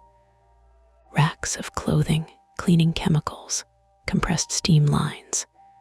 Even a small fire could spread upward or fill the block with toxic smoke. Mr. Alvarez was already moving customers and employees away from the storefront. Keating ordered us across the street. Then the Subaru's engine started. No one was inside. The headlights came on. The doors locked with a sharp mechanical clack. The car rolled backward. Slowly at first, then faster, tires turning toward the sloped entrance of the dry cleaner's basement loading bay. Mara's remote key fob was still in her hand. She pressed the lock button, unlock, panic alarm. Nothing responded. The black box under the seat was not a bomb. It was controlling the vehicle. The Subaru struck the curb, climbed it at an angle, and began rolling down the loading ramp toward the dry cleaner's lower level door. Keating ran after it. So did Mara. I followed because there was no time to choose otherwise. The ramp narrowed between concrete walls, funneling the driverless car toward the basement where the building's electrical panels, boiler, and chemical storage were located. Mara reached the passenger door and pulled the handle. Locked. I grabbed a loose brick from beside the ramp and smashed the front passenger window. The safety glass collapsed inward in a glittering sheet. A fragment cut the heel of my palm. I barely felt it. Mara reached through the broken window and unlocked the door. The Subaru continued rolling. We had perhaps 20 feet before it struck the basement entrance. Mara climbed halfway inside. "Brake," I shouted. "I can't reach it." I shoved through the passenger opening behind her, dragging my injured hand across broken glass. The interior smelled of rain and hot wiring. The steering wheel turned by itself, correcting the car's angle. I lunged across the console and slammed my hand onto the gear selector. would not move out of reverse. The music box melody began playing through the car speakers. 4 descending notes. A pause. 3 rising notes. First phrase. Second phrase. Mara kicked at the black box beneath the driver's seat. The car picked up speed. Behind us, Officer Keating shouted for us to get out. There was nowhere to get out. Concrete wall on one side, steel railing on the other. The open passenger door scraping sparks along the ramp. The third phrase began. I pulled the emergency brake switch. Nothing happened. Then the basement door opened from inside. Mr. Alvarez stood there, unaware of the car bearing down on him. Mara screamed his name. The Subaru crossed the threshold, carrying both of us into the dark basement as the steel security door dropped behind the rear bumper. The door hit the concrete floor with a heavy final crash. The music stopped. Above us, the building lights went out. The Subaru struck the concrete lip inside the basement and stopped hard enough to throw me against the dashboard. My forehead hit plastic. Mara's shoulder drove into the center console. The car's open passenger door folded backward against a steel support post with a noise like a filing cabinet dropped downstairs. Mr. Alvarez jumped aside. The front bumper missed his legs by less than a foot. For 2 seconds, nobody moved. Then the engine revved. The front wheels spun against the wet concrete, spraying dirty water and fragments of safety glass beneath the car. The steering wheel jerked left and right, trying to correct for an obstacle it could not understand. Out, Mara said. Her voice was strained, almost swallowed. I pushed against the passenger door. It had bent around the post and would not open farther. The gap was barely wide enough for an arm. Driver's side. Mara climbed across the console. Her right arm hung close to her body after striking the doorframe upstairs, and then the console during the crash. She tried the driver's handle. Locked. She hit the unlock switch. Nothing. The music box melody began again through the speakers. 4 descending notes. The engine climbed in pitch. Mr. Alvarez stood near the boiler room entrance, one hand braced against the wall. Behind him, emergency lights had come on along the basement ceiling. Weak red fixtures spaced 20 feet apart. Their glow revealed the layout in broken sections. The loading ramp was behind us, sealed by the steel door. Ahead, the basement extended beneath the dry cleaner in a long rectangle. Boiler and steam equipment occupied the left side. Electrical panels and the main water shutoff were mounted along the right wall. At the far end, past racks of empty solvent drums and plastic garment bins, a narrow staircase led up into the shop. That was our only visible exit. "Lewis," I shouted. "Get upstairs." He pointed behind us. "Door controls are there." A metal control box was mounted beside the loading entrance, 3 feet from the Subaru's rear bumper. The car surged backward, only a few inches, but enough to make the damaged passenger door scrape across the support post. The music reached the second phrase. Mara kicked at the driver's window. Once, twice. The glass bowed but held. "Headrest," I said. "What?" "Pull the headrest." Some car headrests had metal posts that could be used to strike a window. I had seen videos. I had no idea whether it worked as easily as people claimed. Mara yanked at the passenger headrest. It rose 2 inches, then stuck. I pressed the release button and pulled with my uninjured hand. The headrest came free abruptly and struck my chin. The engine revved again. The third phrase began. 3 bright notes, rising. The front wheels caught traction. The Subaru lurched sideways around the support post.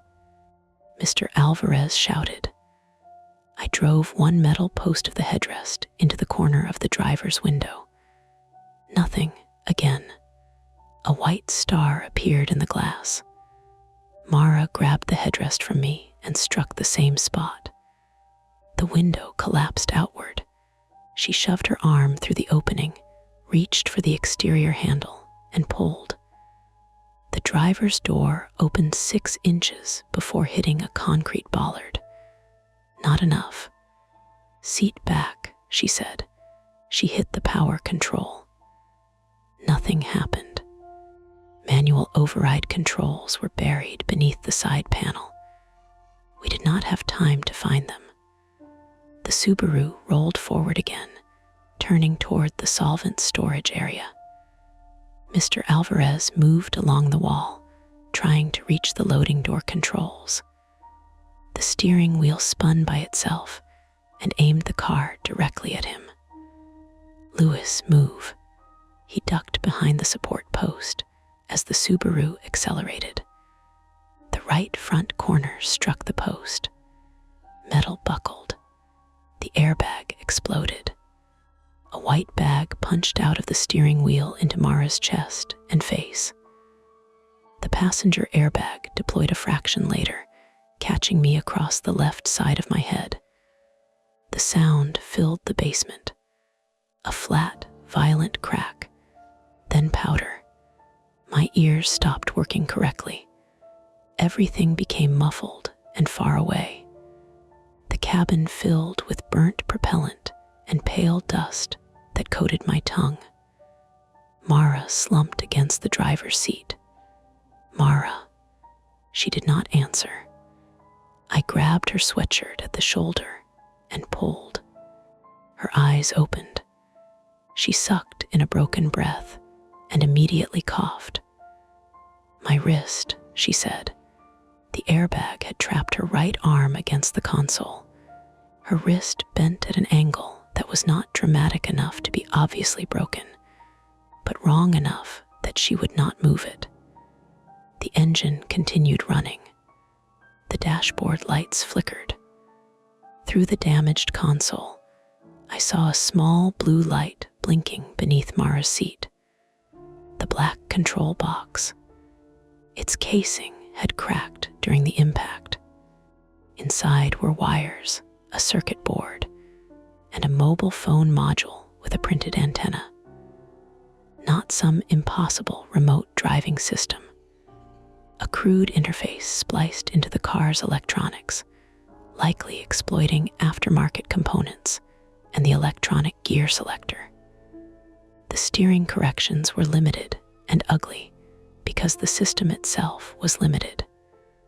Someone had built enough control to start the engine, lock the doors, and move the car at low speed.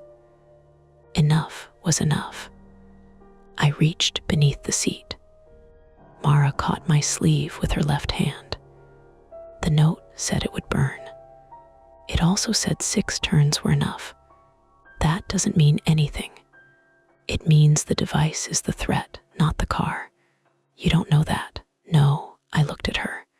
For once, I let the uncertainty remain. No, I said again. But we stay inside, and it drives us into those drums. The solvent storage racks were 30 feet ahead. Most of the containers looked empty, but several were sealed. A red warning placard on the wall listed combustible materials.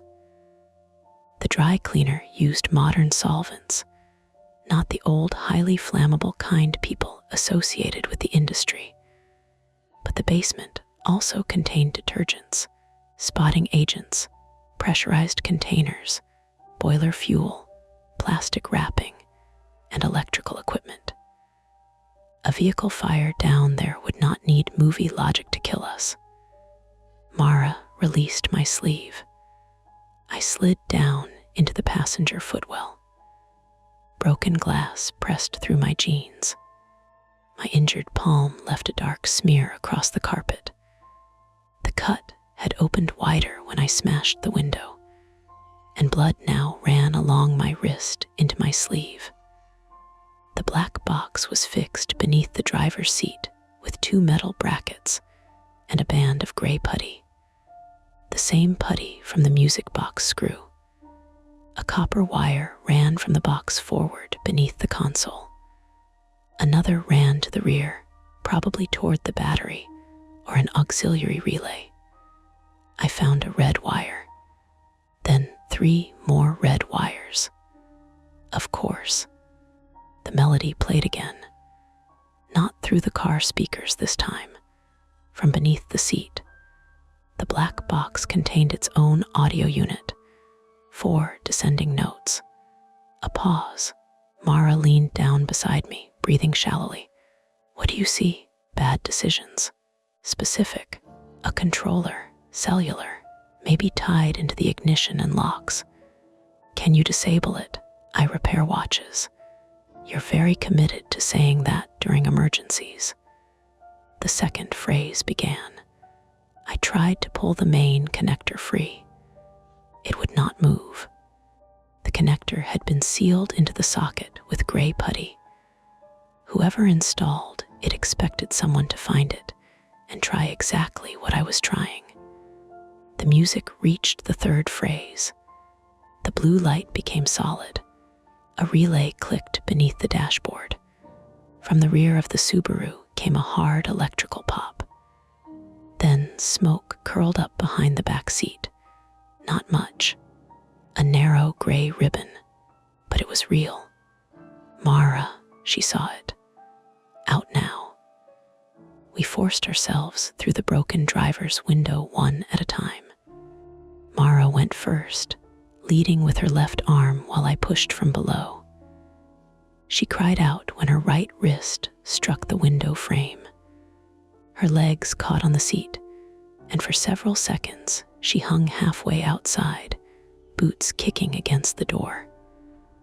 Mr. Alvarez reached her from the other side of the bollard. He grabbed the back of her sweatshirt and pulled. The fabric tightened across her throat. She choked, twisted, and dropped onto the concrete beside him. I followed.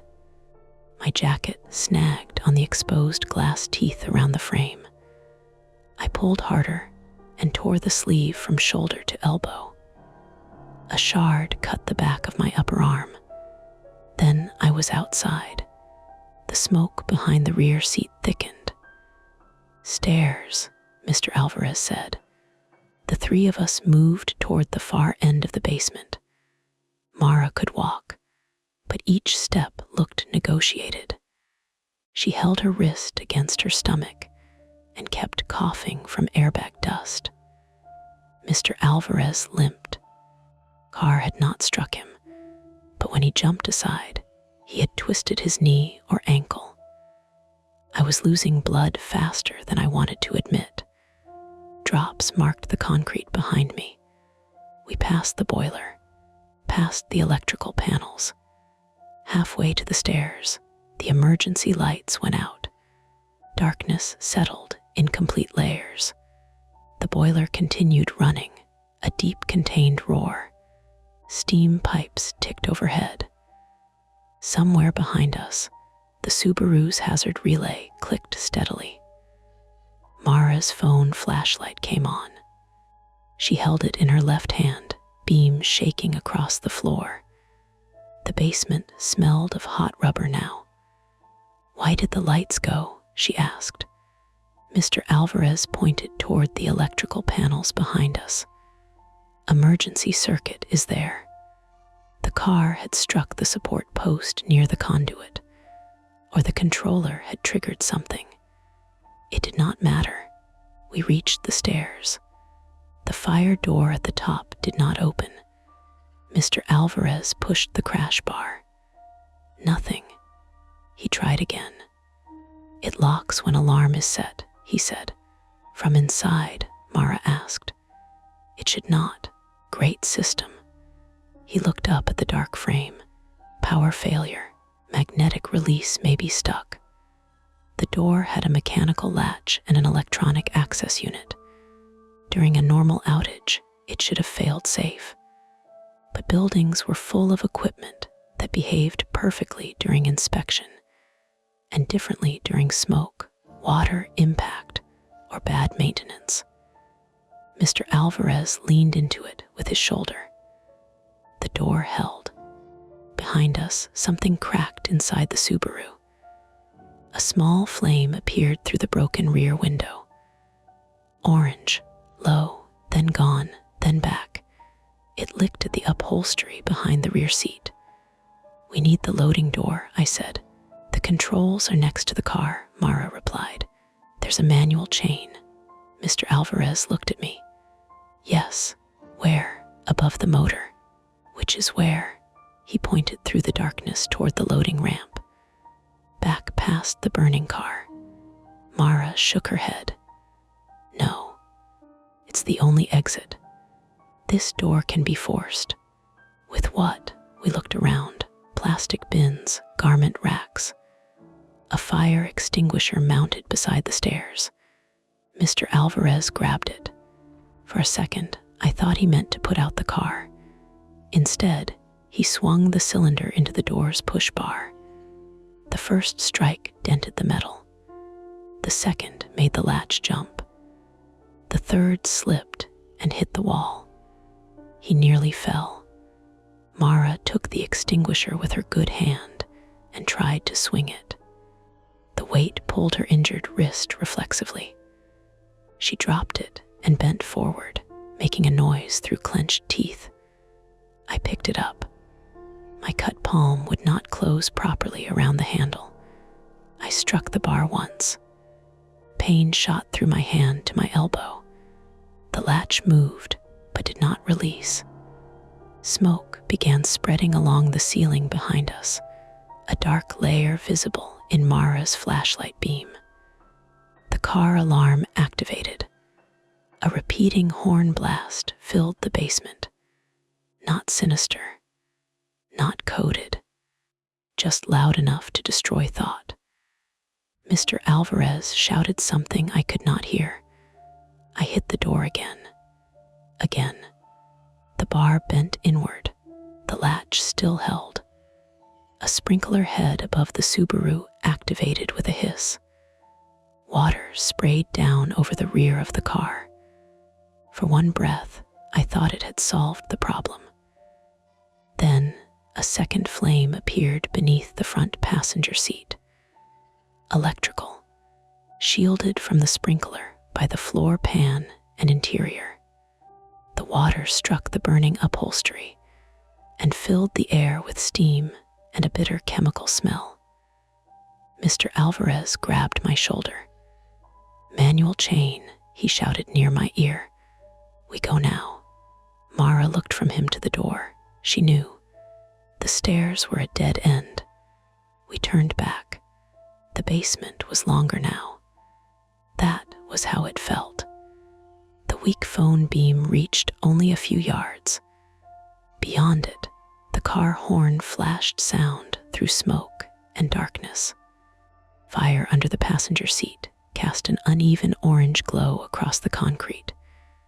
We kept to the right wall, beside the electrical panels, using them as a guide.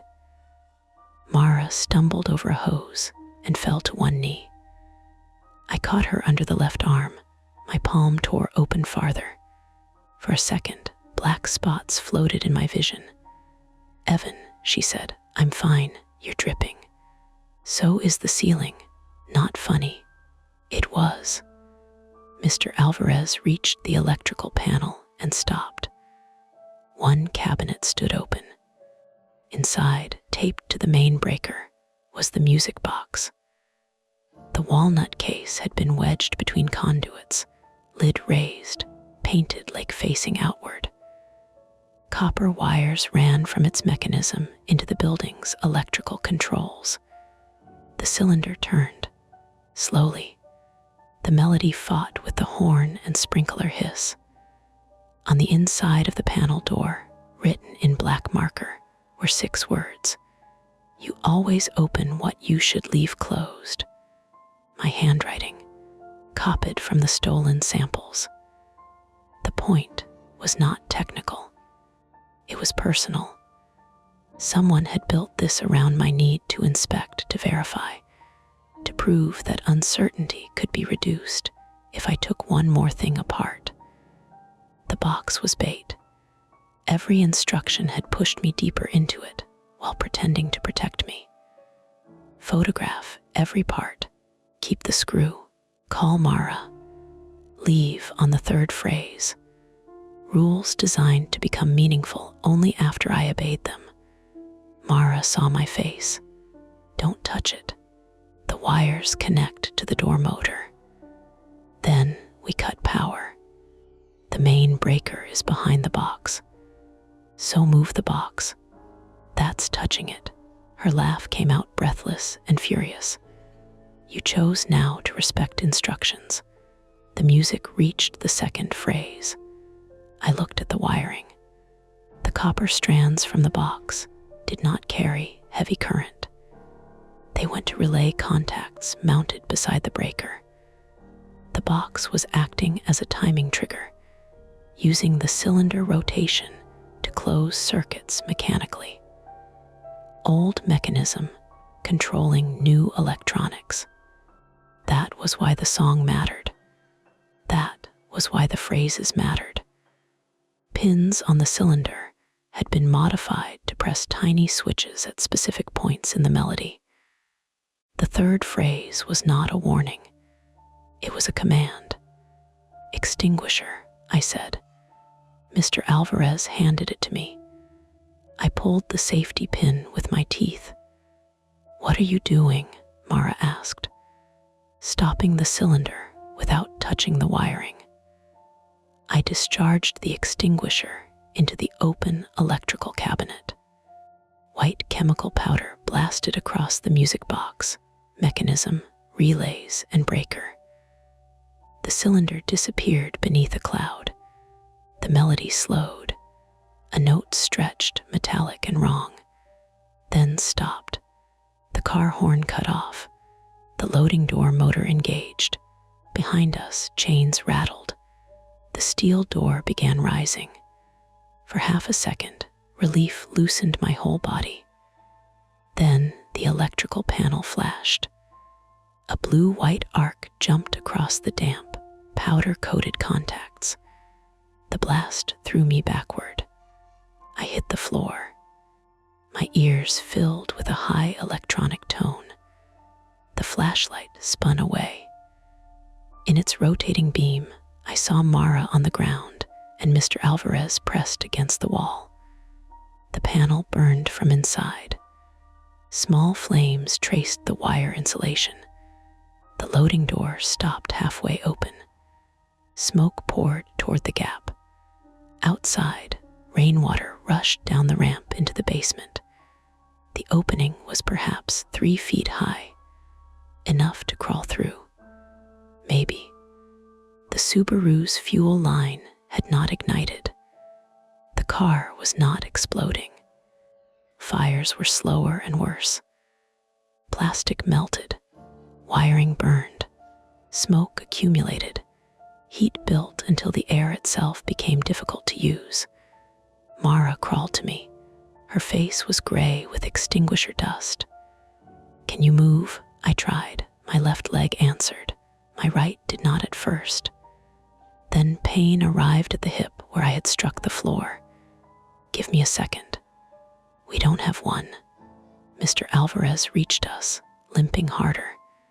Together, they pulled me upright. We moved toward the loading ramp. Car burned more fully now, flames spreading across the front seat and dashboard. The sprinkler sprayed uselessly over the rear.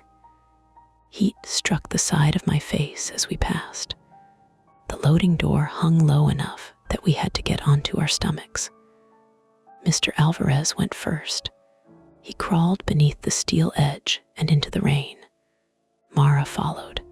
Her injured wrist collapsed when she placed weight on it. She cried out and rolled partly onto her side. I pushed her boots. Go. I'm trying. The door motor clicked. Steel panel dropped half an inch, then another. The damaged electrical relay was releasing. Mara dragged herself forward with one hand. The bottom edge of the door pressed against the back of her sweatshirt. I shoved harder. She slid out into the rain. The opening narrowed, 2 feet, then 18 inches. I dropped flat. My cut palms slipped on water and extinguisher powder.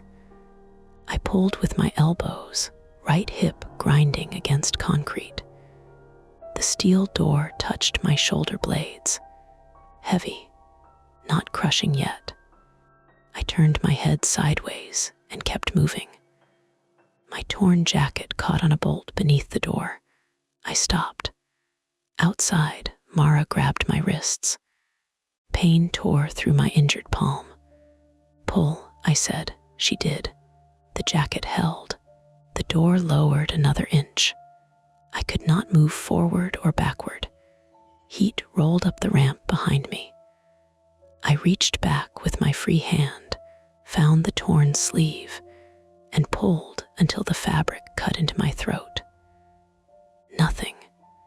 Mara braced her boots against the ramp and pulled again, using her damaged wrist despite the pain. The jacket ripped down the back. I came free so suddenly, my face struck the wet pavement outside. The steel door slammed shut behind my shoes. For a while, there was only rain. Cold water ran over my face and into my mouth.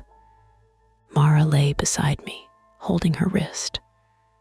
Mr. Alvarez sat against the loading ramp wall with both hands around his injured knee. Above us, people shouted. Officer Keating appeared at the top of the ramp, with 2 firefighters behind him.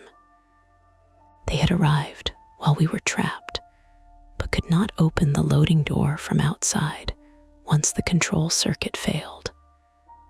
One firefighter pulled Mara away from the door. Another knelt beside me and wrapped gauze around my hand.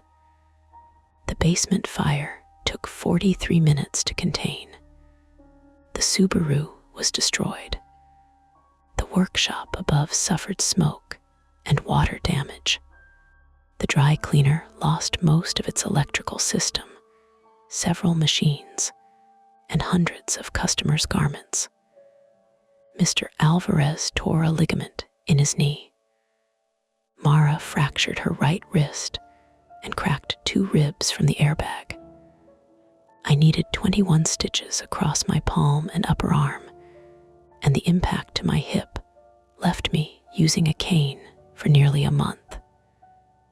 The music box did not survive. Fire investigators recovered part of the brass movement from the electrical cabinet. The cylinder had been drilled and fitted with 3 miniature cam contacts corresponding to sections of the melody. The copper wire and gray putty connected it to cheap relays, cellular receivers, and the building's door controls. Human hands had built every impossible thing it seemed to do.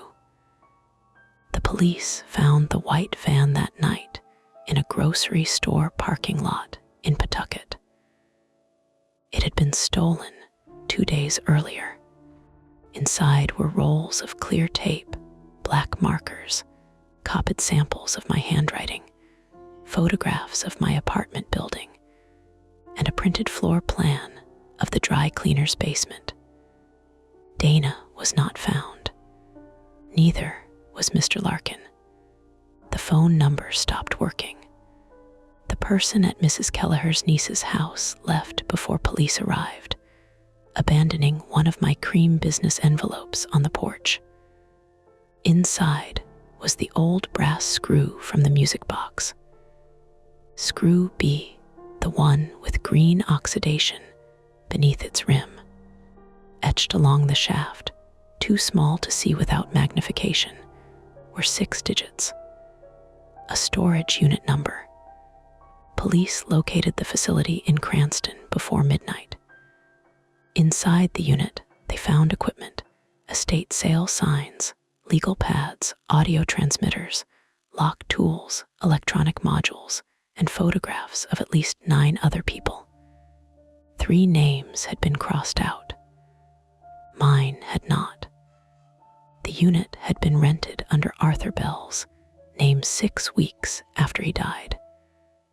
The cameras at the facility had been disabled. There was no clean arrest. No masked stranger dragged into daylight.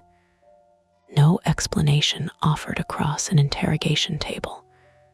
But the system built around us was broken. The storage unit was seized. The devices were mapped. The estate company disappeared because it could no longer operate unseen.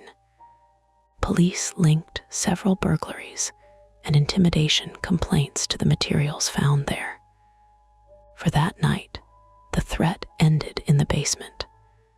Not neatly, not completely, but the music stopped. The first thing I remember clearly after the basement was Mara arguing with a paramedic about her own wrist. "It's not displaced," she said. The paramedic, a woman with rain dripping from the edge of her helmet, looked at the swelling and said, "You don't know that. I work in emergency medicine." "So do I. That is not the same thing." "It is tonight." Mara sat on the rear step of an ambulance with a silver blanket around her shoulders, her right arm immobilized against her chest. The blanket crackled every time she moved. Her face was streaked with gray extinguisher powder, except where rain had carved clean lines down her cheeks. I was on a stretcher 10 feet away, while another paramedic cut the sleeve from my jacket.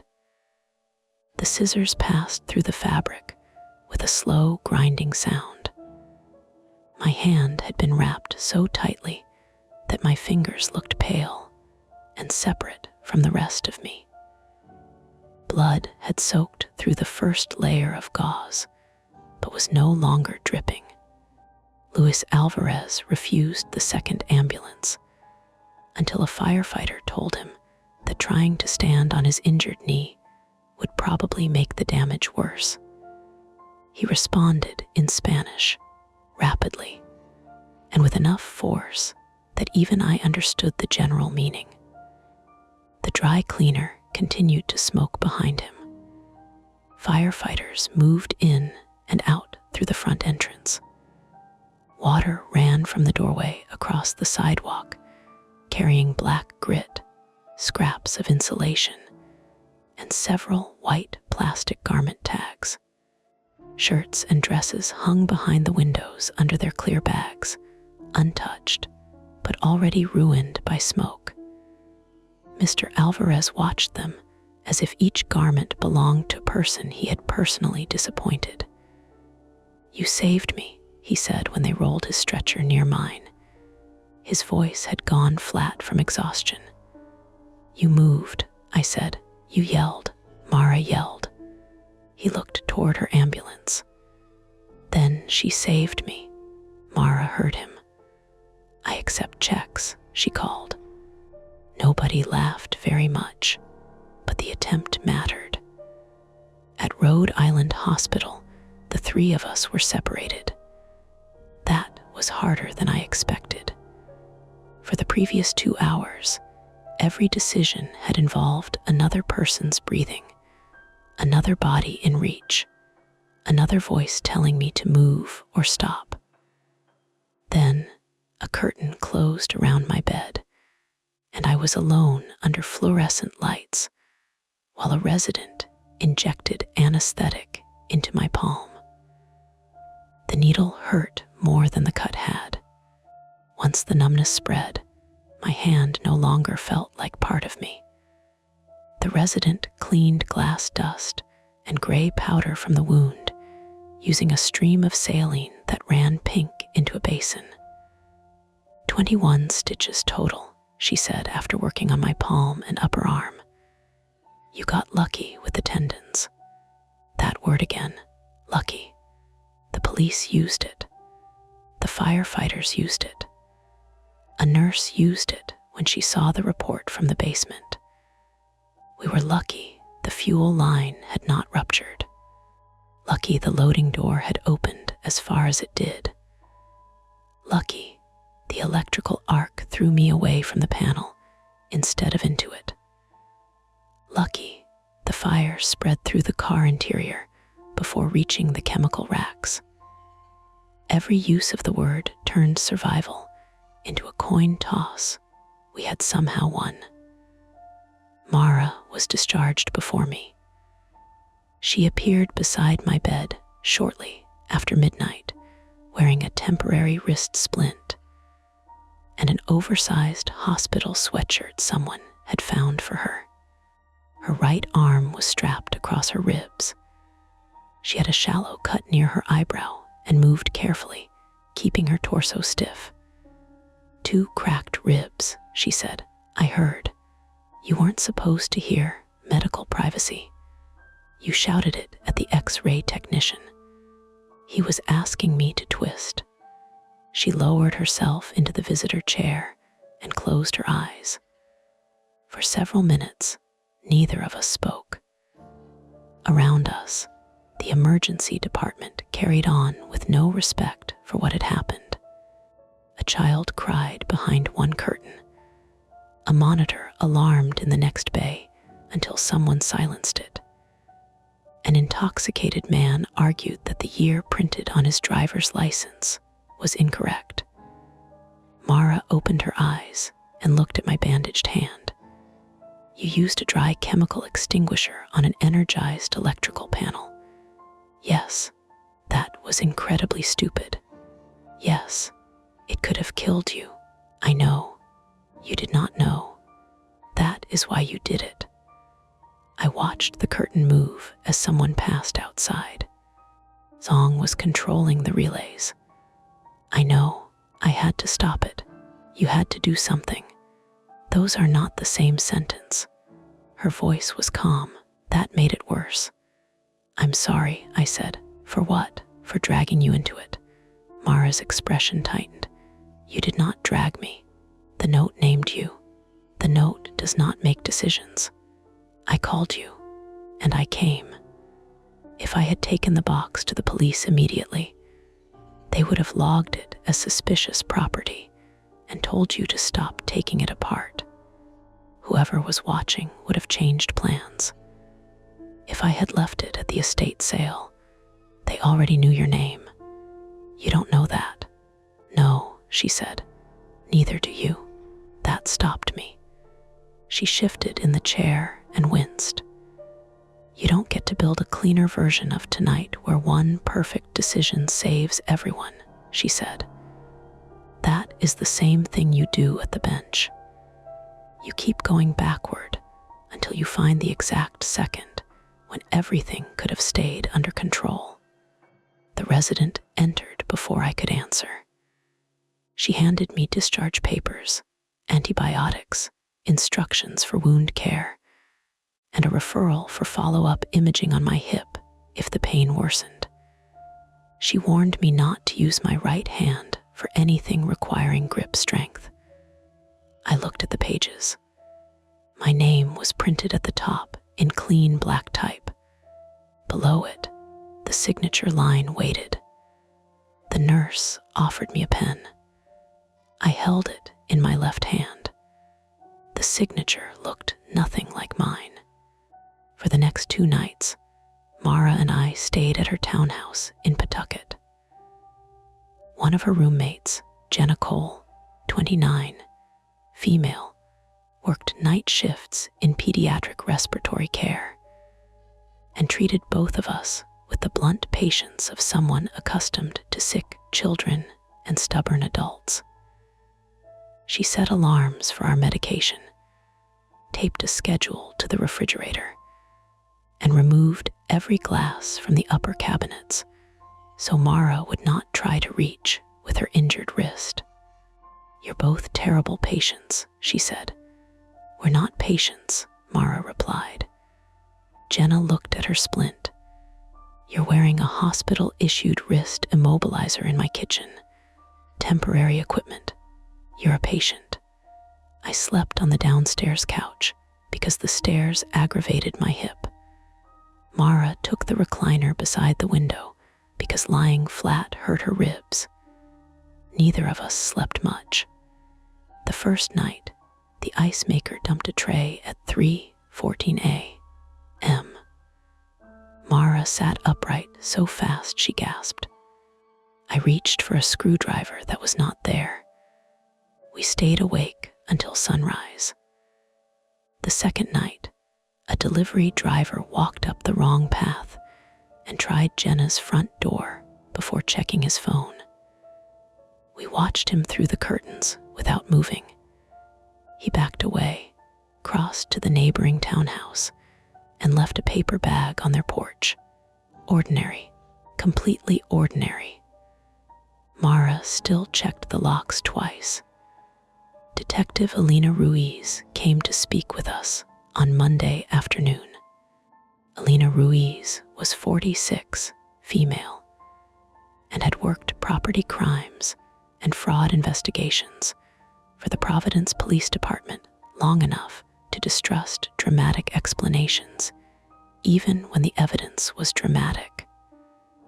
She wore a navy blazer over a plain shirt and carried a thick paper file with tabs along the edge. Her manner was controlled without being cold. She did not lean toward us or lower her voice to create intimacy.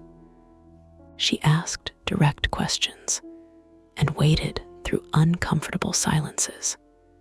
The storage unit in Cranston had produced hundreds of items: prepaid phones, key blanks, miniature cameras, audio transmitters, vehicle interface modules, clothing and badges associated with maintenance companies, utilities, real estate agencies, and private security firms. The 9 photographed people were not random. All had purchased items from temporary estate sales during the previous 18 months. 4 lived alone. 2 operated small businesses from their homes. 1 was an elderly widower whose daughter had power of attorney. 3 had previously reported strange break-ins in which little or nothing valuable was taken. Those were the 3 crossed-out names. "They're alive," Detective Ruiz said before I could ask. "What does crossed out mean?" Mara said. "We don't know." "Completed?" I asked. Ruiz looked at me. "That is one possibility." She did not soften it. The other 6 names, including mine, had files in different stages of preparation. Photographs, routines, handwriting samples, building layouts, lists of contacts. Mara's file contained her work schedule, vehicle registration, and photographs of her entering my building. Mr. Alvarez had a thinner folder containing fire code diagrams and photographs of the loading ramp. Mrs. Kelleher's name appeared only on a handwritten note, identifying her as a spare key holder. The plan had been built outward from me. "Why?" I asked.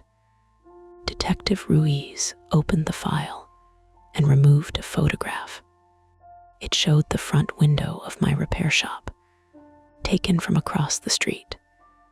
In the display were 3 antique watches, a clock, and my business card enlarged in a small brass holder.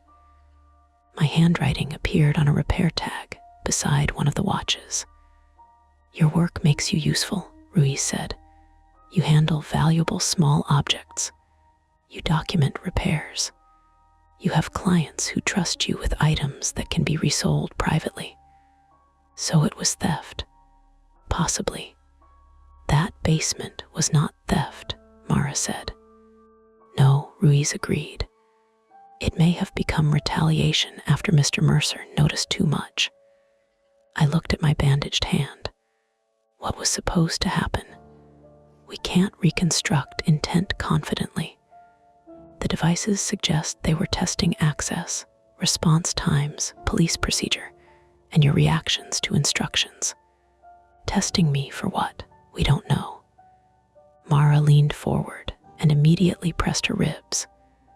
They copied his handwriting before the estate sale. Yes, they knew I would come. They likely expected you to. They knew about his sleep problems. Detective Ruiz looked at me. I had not told the police that part in detail. How? I asked. Ruiz removed another page. A printed screenshot. It was from an online watch repair forum I had used under my real name. 3 months earlier, after the pocket watch accident, I had written a late-night post asking whether stress and poor sleep could affect fine motor control. In the replies, I mentioned waking with things moved in my apartment and worrying that I had begun sleepwalking. The post had received 11 responses. I had forgotten it existed. Mara read it twice. They didn't know anything private, she said. They knew enough, Ruiz replied. That was almost worse. They had not penetrated some sealed inner life. They had assembled me from public scraps. A forum post, a business card, routine observations, invoices, property records, social connections. The forged handwriting was not magic. The personal knowledge was not intimate. It only felt intimate because it had been arranged with care. The estate sale itself had been legitimate at the beginning. Arthur Bell's family hired a small liquidation firm after his death. That firm subcontracted temporary workers for setup and sale days. 2 workers used false identities. By the time the family noticed missing inventory records, the music box had already been placed beneath the table. Arthur Bell had no known connection to me. The initials inside the lid had been scratched recently and covered with tinted restoration varnish designed to flake during handling. The handwriting instructions were written from copied samples. The note about the 3rd phrase was meant to train us to react to the melody. The direct-to-voicemail message had been sent through a service that allowed ringless delivery. The Subaru device had not provided true autonomous driving. It exploited a remote start system, electronic locks, and steering assist diagnostics, while the car was already on a slope.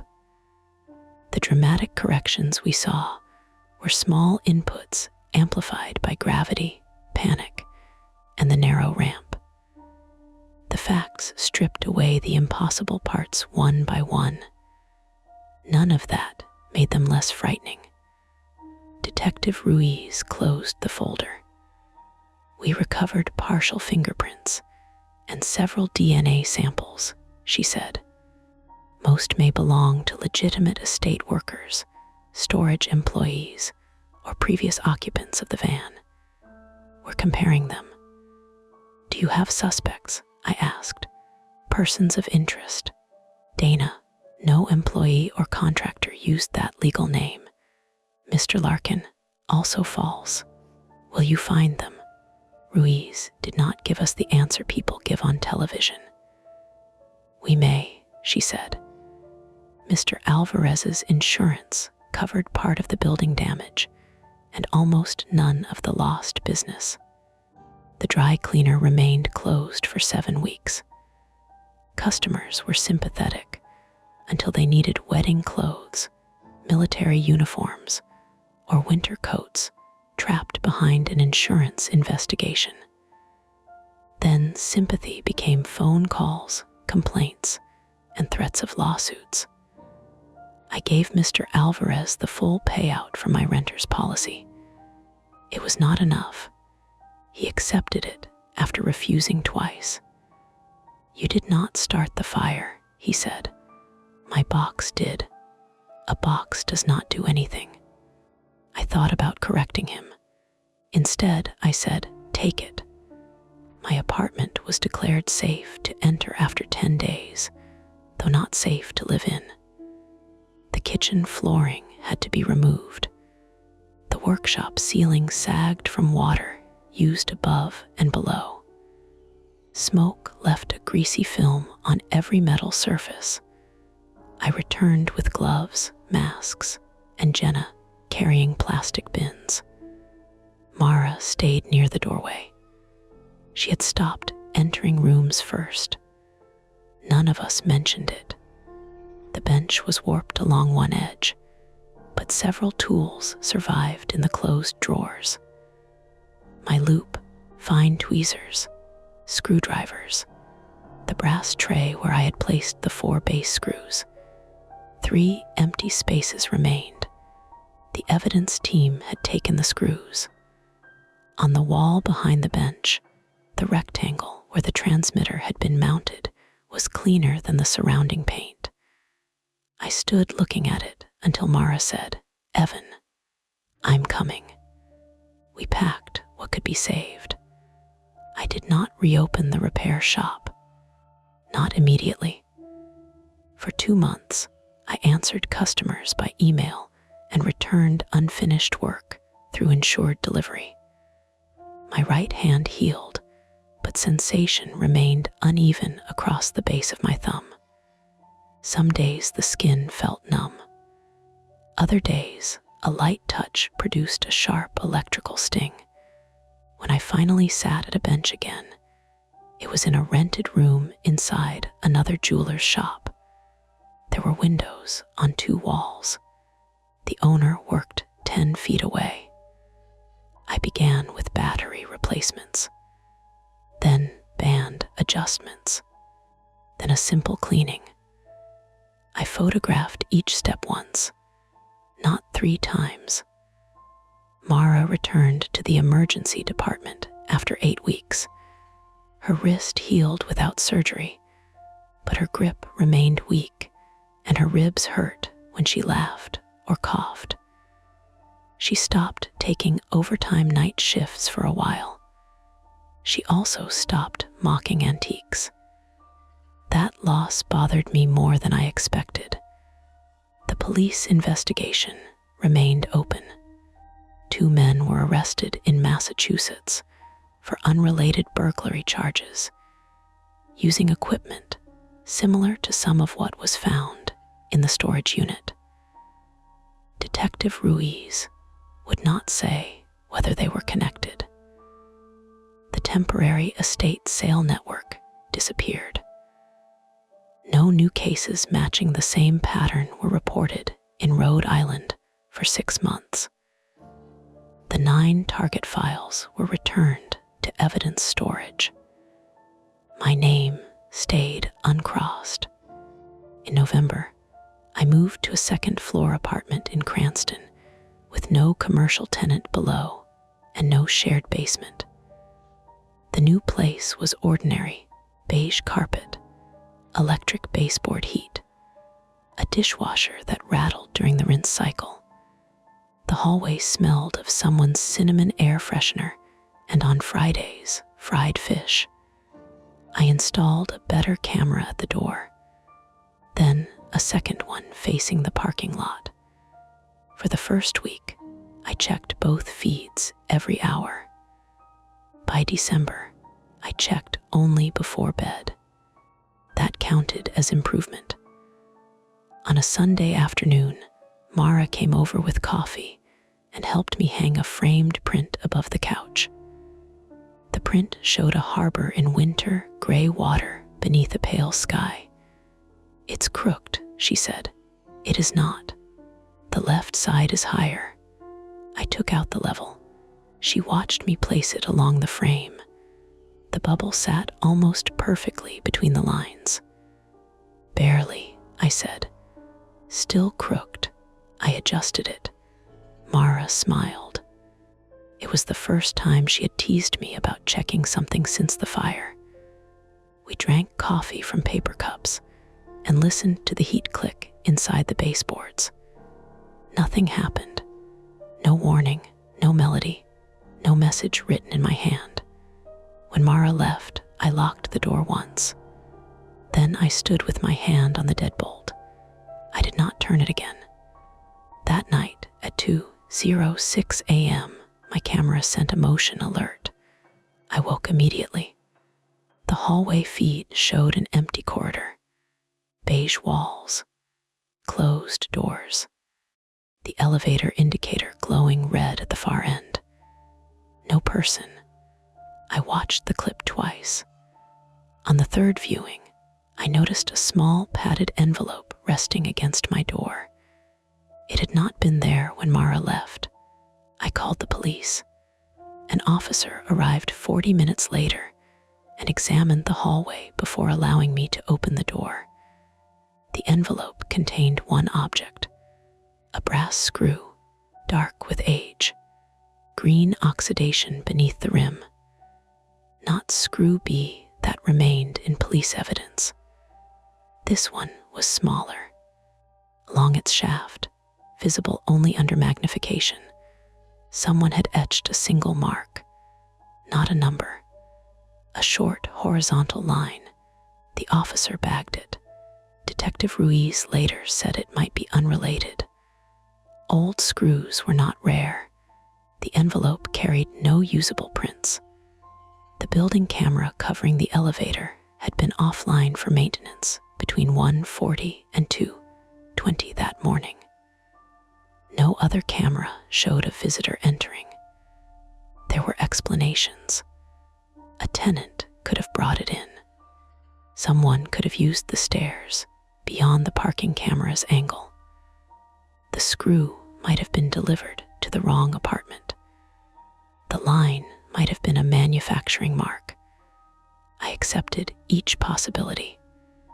I still sleep with the workshop loop in the drawer beside my bed. Not because I expect another message, because I know now that ordinary objects can hold instructions, and that the difference between meaningless damage and deliberate marks is sometimes only a matter of looking closely enough. The shadows fade for now, but the stories never end. Don't forget to hit like, subscribe to Mia Horror Stories, and join our community of horror lovers. If you're hungry for more, check out the next video. Just remember, the scariest part is often the one you don't see coming.